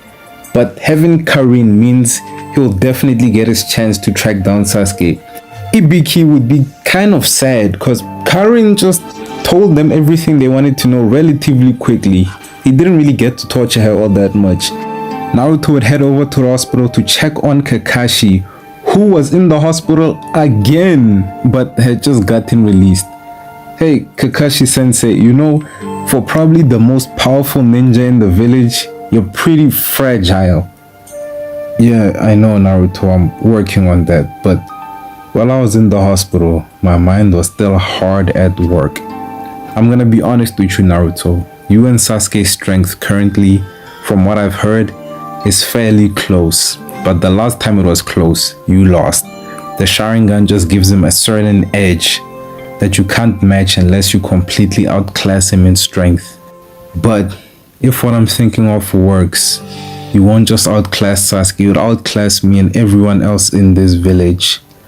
Are you up to it, Naruto? When do we start? Naruto would say with a determined look on his face. Naruto would begin his training for the Rasen Shuriken, and without the need for him to learn wind release, it would go a lot quicker. Most of his effort would be spent trying to learn how to throw it. While Naruto was working on it, the Akatsuki suppression mission would still go underway and Asuma would still be killed. So of course Shikamaru would get his revenge. Naruto would still arrive a little bit later, but Kakuzu having a Rasen Shuriken thrown at him would make quick work of him.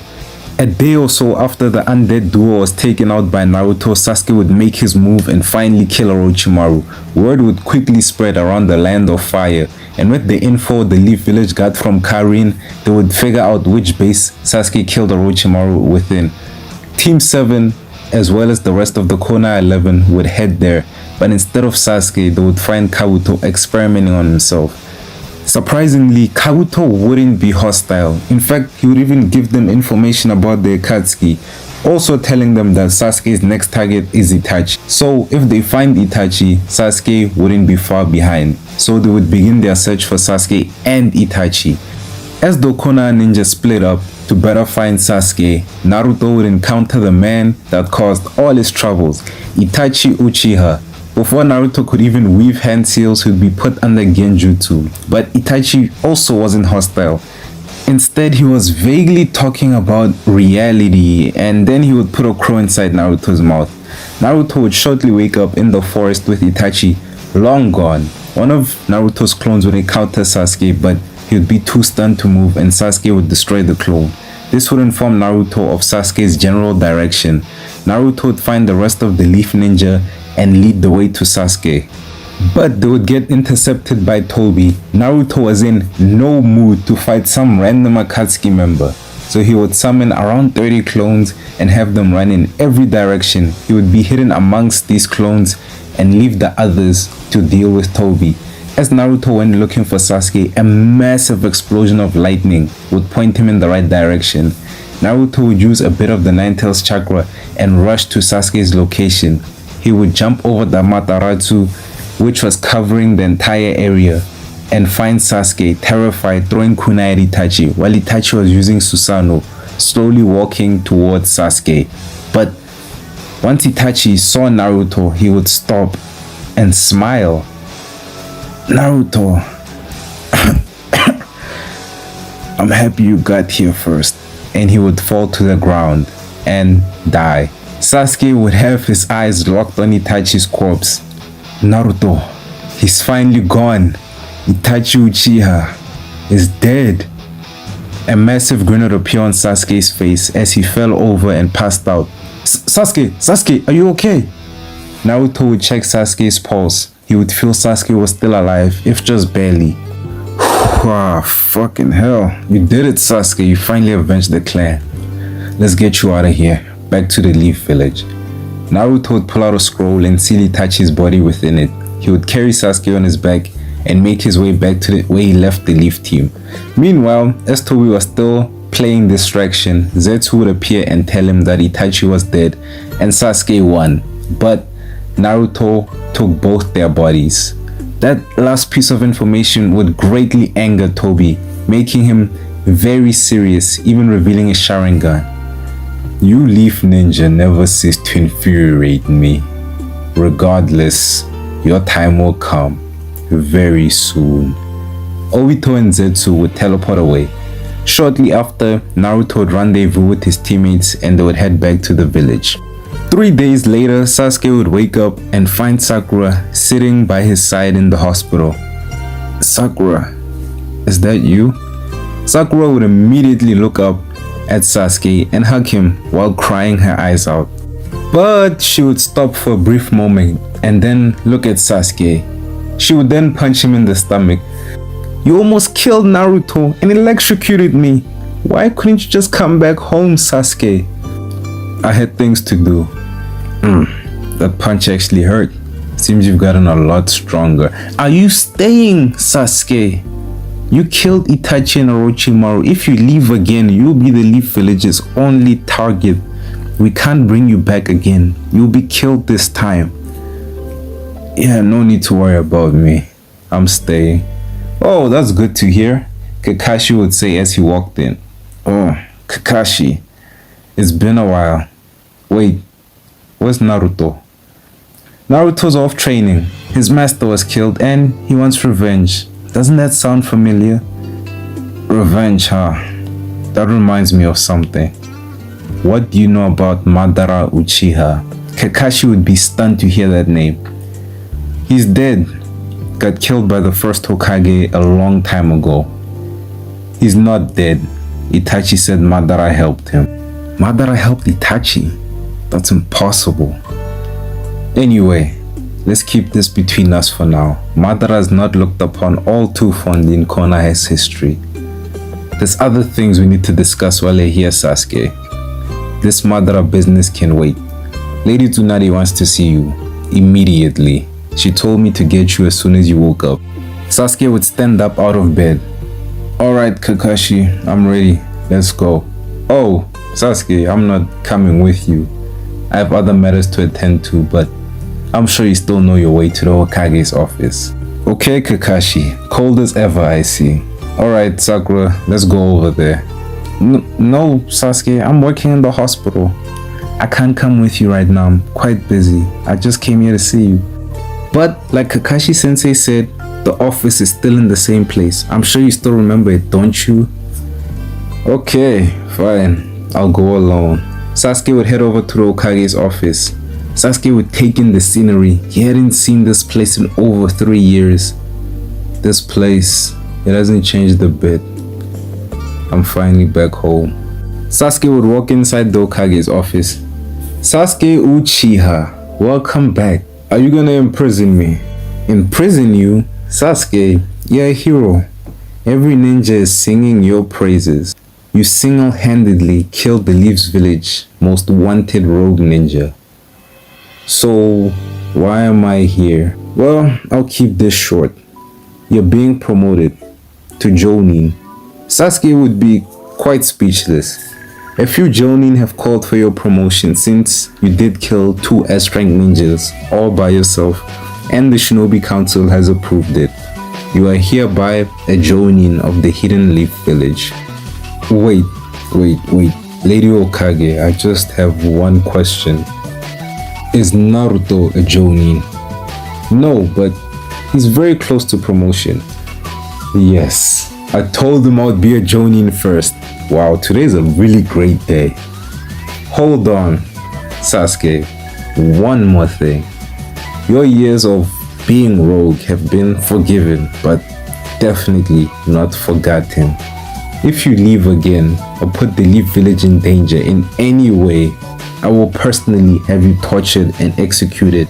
Are we clear? Yeah, we're clear. I figured you would say something like that. Okay, Sasuke, that's all. You can leave now. You receive your standard issue Jonin vest in about a week or so. Sasuke would leave and explore the village a bit more. Everywhere he would go, people would be staring at him, but they would be looking at him with joy and not with anger. A Chunin would eventually approach Sasuke. Sasuke would immediately grab his sword. If you're looking for a fight, I warn you, I will cut you in half. I don't care if I'm in the village or not. Oh no, Mr. Sasuke, sir. Please, I mean you no harm. Actually, I just want your autograph. If you could be so kind, of course.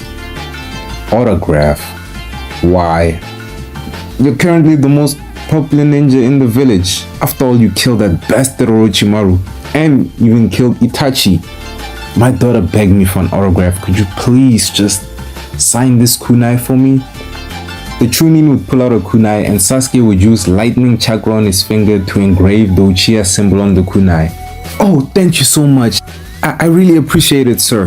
The ninja would bow and walk away. After that encounter, everyone got the confidence to finally approach Sasuke and he would be flooded with requests and questions. 30 plus villagers would begin to surround him.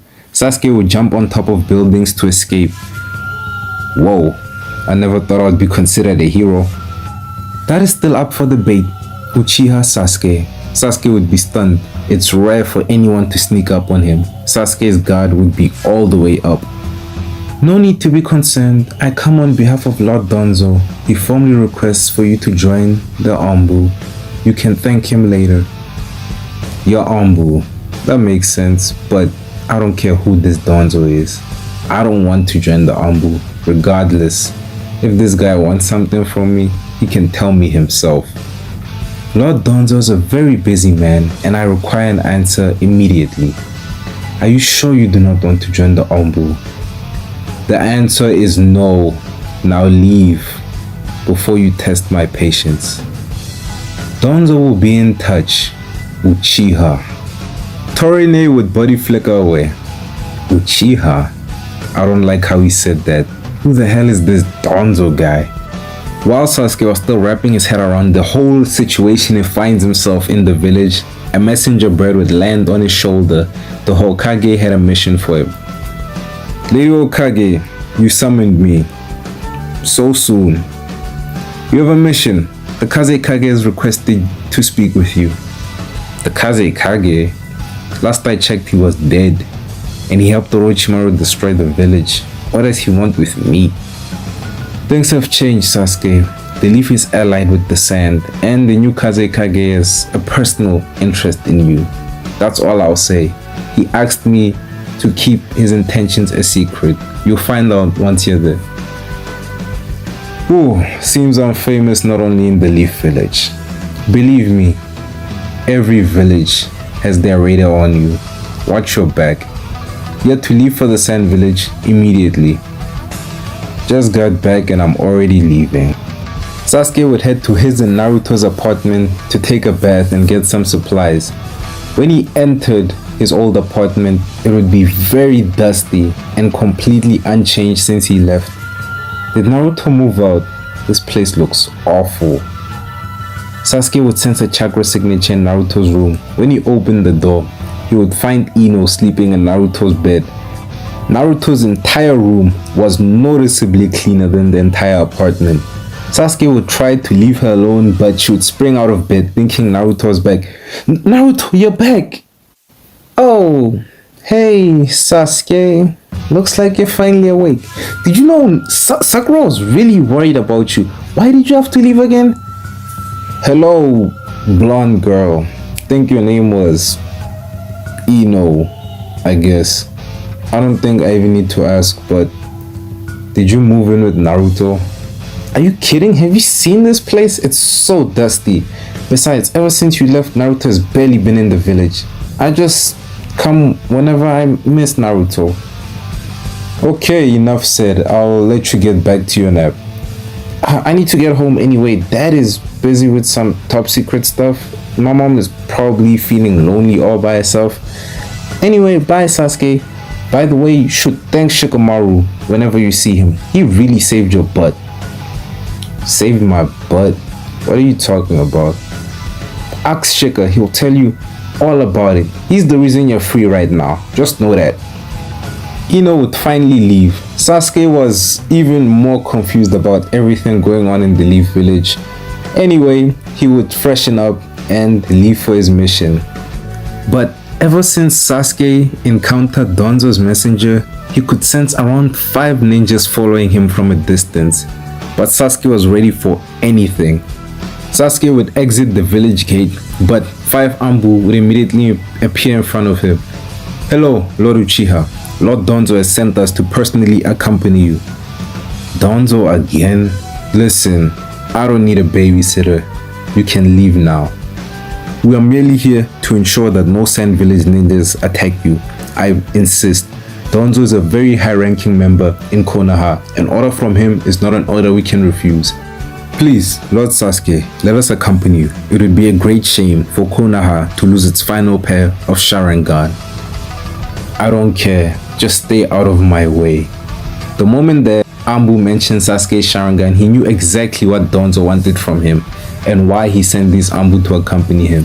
Sasuke would make his way to the Sand Village with the Anbu following, but it wouldn't take too long for the Anbu members to begin pulling out their kunai knives. But before they could sneak attack Sasuke, he would stop abruptly. Sasuke would move swiftly. He would use Chidori Nagashi to paralyze all the Ambu surrounding him, and he would use his sword infused with lightning chakra to cut 4 of the Ambu in half. He would kick the last Ambu into a tree and throw his sword into the right side of their chest, pinning them to the tree and piercing their lung. Sasuke would try to put them under Genjutsu, but their mouth would glow faintly and they would frantically pull out a kunai and cut their stomach open. Sasuke would be fairly shaken after seeing this, but he would shrug it off and make his way to the sand village all by himself. Sasuke, after roughly 2 days of traveling through the harsh demon desert of the land of wind, would make his way to the sand village. Sasuke would have a relatively easy time getting within the village just by telling any of the patrolling guards who he was. I mean, the Kazekage would tell all of his ninjas to show Sasuke the utmost respect. Sasuke would still be incredibly curious who the new Kazekage was and what he wanted from him. But Sasuke would also be surprised that, in line with its name, the sand village was entirely made of sand. All the buildings looked fairly similar and Sasuke was getting a bit lost, but before he could get fully lost, a familiar face would come to his aid. "Hey there, Sasuke, you still remember me?" "Oh yeah, I do. How could I ever forget that face? You and your brothers tried to kill me. I definitely remember you." Oh, those were such simpler times. I had so few responsibilities back then. The good old days. Anyway, let's head over to the Kazekage's office. He's patiently waiting for you. Sasuke and Temari would head over to the Kazekage's office, but nothing could have prepared Sasuke for the face he was about to see.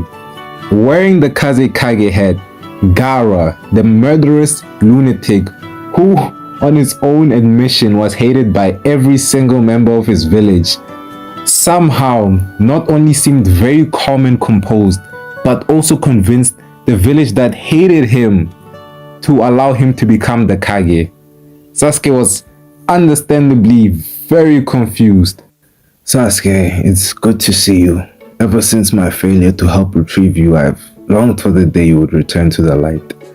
I'm glad to see you back." "Gara, what the fuck are you talking about? What is going on right now? Last time I saw you, you were screaming at the top of your lungs how much you wanted to kill me. How are you happy to see me?" "I understand your concerns, Sasuke. Believe me, I do, but I am not that same person. Naruto helped me see the light all those years ago. I'm happy to see you because I know your return has brought Naruto all the joy in the world. I consider Naruto to be a brother to me. We share the same curse. And as his adoptive brother, I extend that same courtesy to you, Sasuke." Gara would shake Sasuke's hand. "If you ever need me, please don't hesitate to ask. For now, I have to bid you adieu. I still have many duties to attend to today, but please enjoy the amenities of the Sand Village while you're here. Stay for as long as you need, Sasuke." With that, Sasuke's meeting with the Kazekage would be over. Sasuke would still be fairly confused, but Gara seemed genuine. Sasuke would enjoy the amenities of the Sand Village for a bit, but there wasn't much for him to do in the Sand Village. It's the Sand Village. There isn't much to do there. Nothing would be keeping him there, so he would make his way back to the Leaf Village. But when he returned home, what he saw would leave him mortified. Explosions going off everywhere and giant summonings were tearing through buildings left and right. Sasuke, seeing all the death around him, would start to see the Uchiha massacre visions flash before his eyes all over again. His eyes would begin to feel different as he saw all the death around him. Screams of agony would be ringing out everywhere. The pattern of Sasuke's eyes would begin to change. His emotions would start taking over as he was looking who was responsible for destroying the village he had just freshly returned to. As he began his search, a giant centipede would try to attack Sasuke, but he would reflexively use his new eyes to make the summoning burst into black flames. The summoning would disappear shortly after, but Sasuke would be shocked, having just used Itachi's signature ability, and after looking at himself using a broken piece of glass, he would discover he had awakened the Mangekyo Sharingan, but he couldn't really dwell on this fact for too long. The village was under attack. It wouldn't really take Sasuke all that long to find one of the orange-haired perpetrators of this attack. he would find one of the paths of pain, specifically the Praetor path, surrounded by multiple leaf ninja, all trying to use ninjutsu on it, but all of it was simply being absorbed. Sasuke, wanting to end things quickly, would try using Amaterasu, but it would easily get absorbed. Sasuke would try to fight it close combat, but the Praetor path is a lot quicker than it looked, and it had a lot more durability than you would think. Even though Sasuke was using his sword, his cuts would be doing very little, considering anytime he tried to use even a little bit of chakra, it would get absorbed. The other ninja would be trying to help, but the Praetor path would just grab them, draining them of missiles at Sasuke, nearly killing him if it wasn't for his ribcage Susanoo manifesting. Sasuke would have to fight two paths of pain. The Ashura path would try destroying the Susanoo, but Sasuke would simply manifest an arm from his ribcage and try crushing the Ashura path. But as Sasuke tried to crush it, the Praetor path would begin to slowly absorb the chakra from the Susanoo.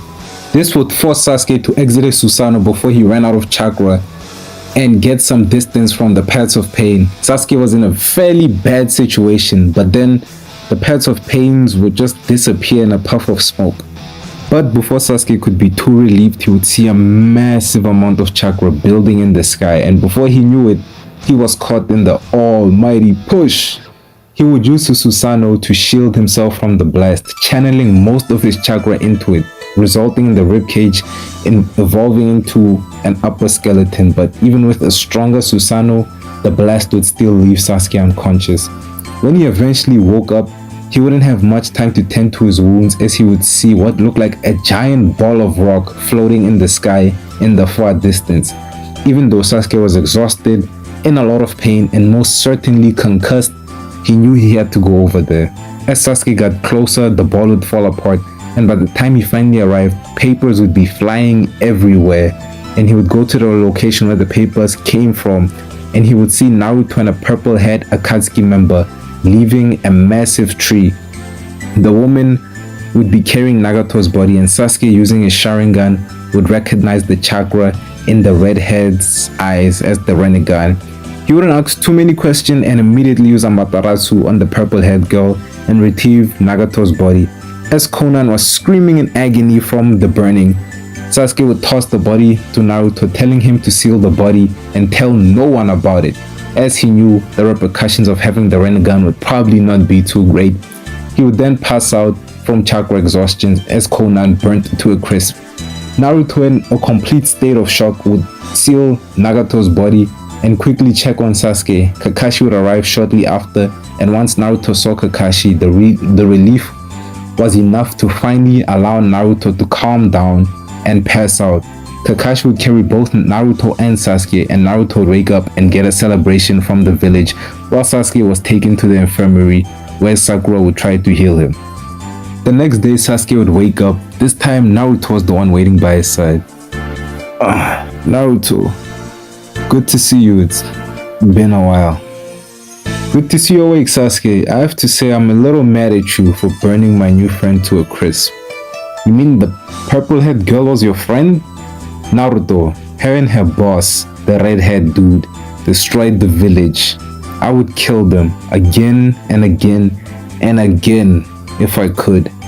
I don't apologize for what I did. Yeah, I guess you're right, but it is good to see you. It's been a really rough couple of years without you around. Oh, don't worry, Big Bro's here for you now. Nobody's gonna bully you anymore, not even the Akatsuki. Whoa, stop right there. Bully me? You must have not heard all those loud chants of my name while you were taking a nap, but you're looking at the village hero. If anything, I'll be protecting you. Oh, that annoying noise was your name. Yeah, that makes a lot of sense. I was a bit annoyed. I was trying to get some sleep, and all I could think, do these villagers not understand that an elite Chunin of the Leaf Village needs their peace and quiet and rest? The disrespect of these people. Wait. No. God fucking damn it. I gave Shikamaru clear instructions before I left. Sasuke, just give me a second. I'll be back. Naruto would leave the infirmary and after a few minutes come back with Shikamaru. Naruto, why'd you drag me all the way out here? Oh, hey Sasuke, good to see you awake. Yeah, he's awake, that's great. Shikamaru, tell Sasuke what I told you when I got him back and the entire village wanted to execute him for treason. Do I have to? Man, that's such a drag. You tell him.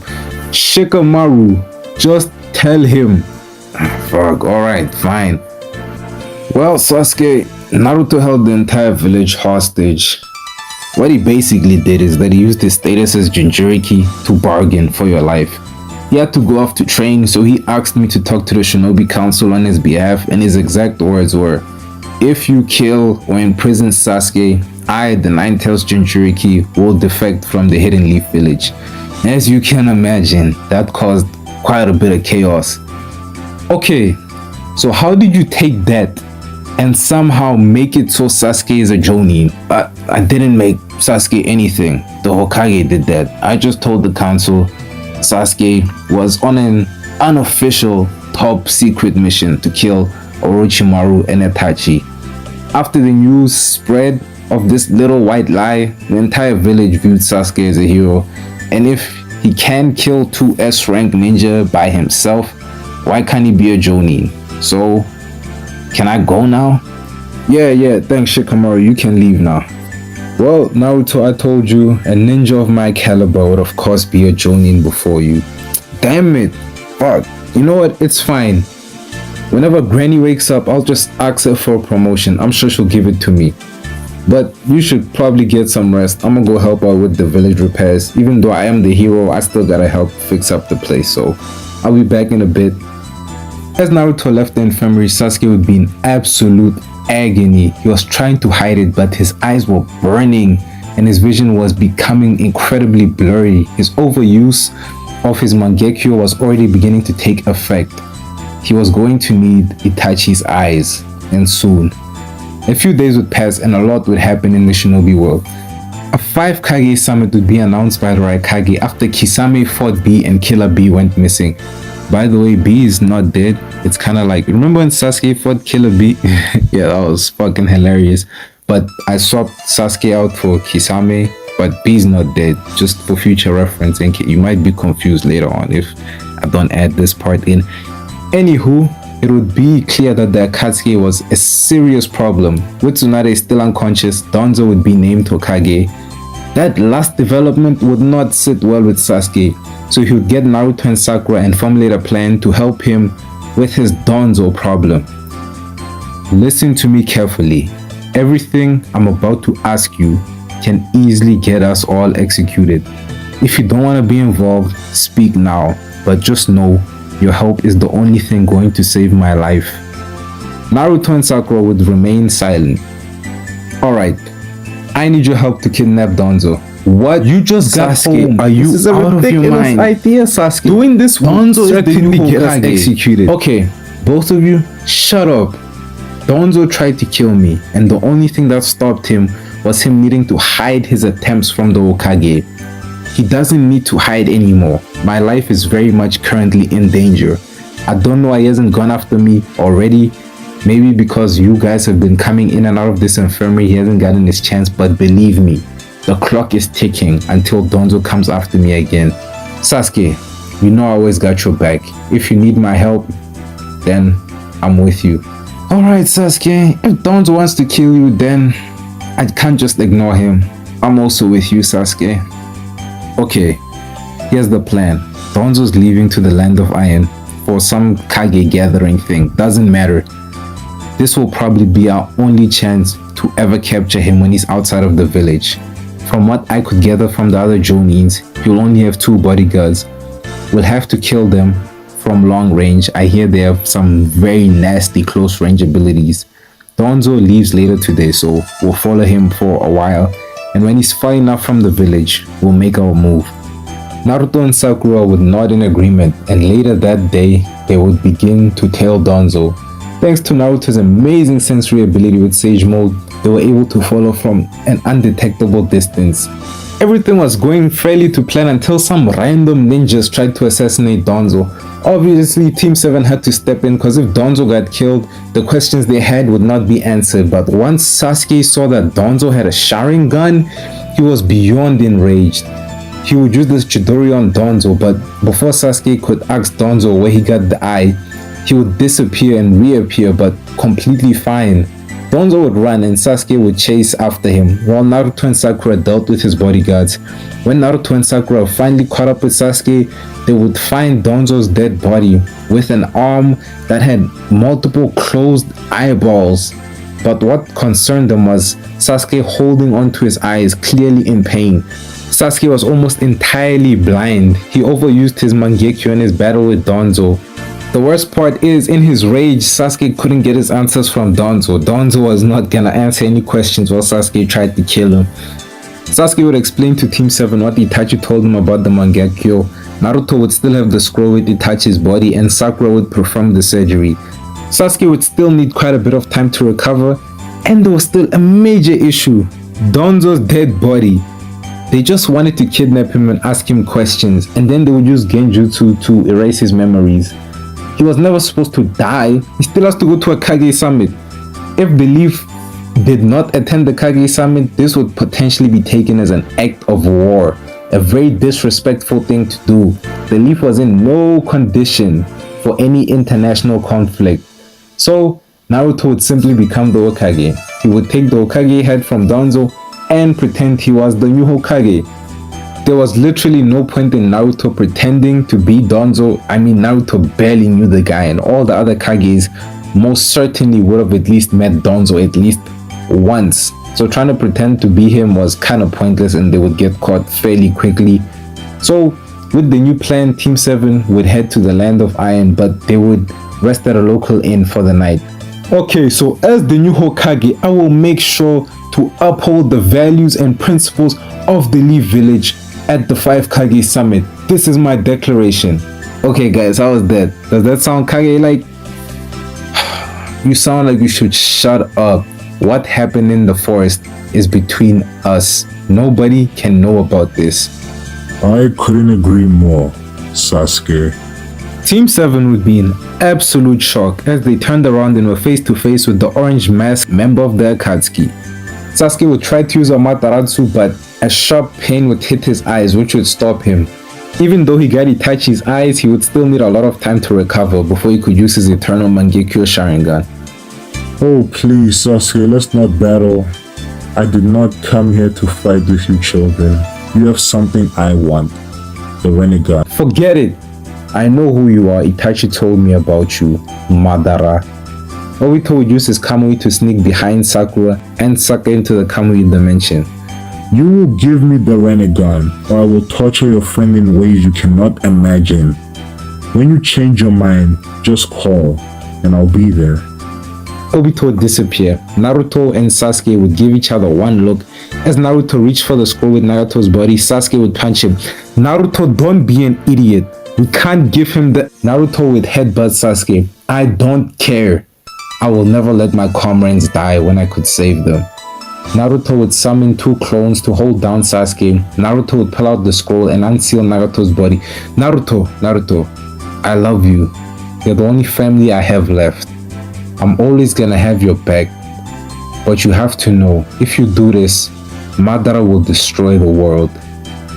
I have to take that risk. Madara, come back! A Kamui portal would appear and Sakura would fall out of it. Obito would grab Nagato's body and put it on his shoulder. Thank you for not wasting my time. I'll reward you with a piece of information. Obito would reveal the truth about Itachi to them, and after saying this, Obito would teleport away. The information would certainly shock both Naruto and Sasuke, but they would put these feelings aside. I mean, Madara could be lying, and besides, they had a summit to attend to. The next morning, the 5 Kage summit would begin. Naruto would be delighted to see Gara and he would share a tender embrace with him. Mifune would also remember Naruto and be pleased to see the boy from all those years ago. Of course, everyone including Gara and Mifune would be fairly confused why Naruto was Hokage. I mean, the Sand Village has young Kaze Kages, but the Leaf Village rarely, if ever, has a Kage who's in their teens. That just didn't make much sense. Team 7 would give a bullshit explanation about Danzo having a heart attack, and Naruto would explain he's the 4th Hokage's son, and he would use this to explain how he was technically next in line to be Hokage anyway, which would shock all the young people in the room, but everyone who fought in the Third War wouldn't really be that surprised or even question his lineage, because I mean, he looks identical to Minato and he conveniently has the last name of Minato's wife. Come on, it's not that hard to believe. But the Kage summit would go relatively smoothly without Danzo trying to manipulate Mifune. The Kage would have a productive conversation about the Akatsuki, but this would be interrupted by the appearance of Obito, who would declare the 4th Great Ninja War. Naruto would of course feel responsible since he gave Obito the Rinnegan, but he had to save his friend, so he would make peace with his decision. The Kage would decide to form an alliance to combat the 4th war. Okay, from this point, everything would effectively go the same as in canon. Naruto would be taken to Turtle Island alongside Killer Bee.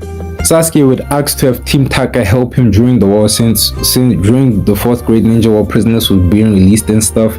So I can see a case where Sasuke would be like, yo, these guys are super strong and we need to beat this Madara guy, so can I have my original team who was gonna help me beat Itachi? So he would get his team.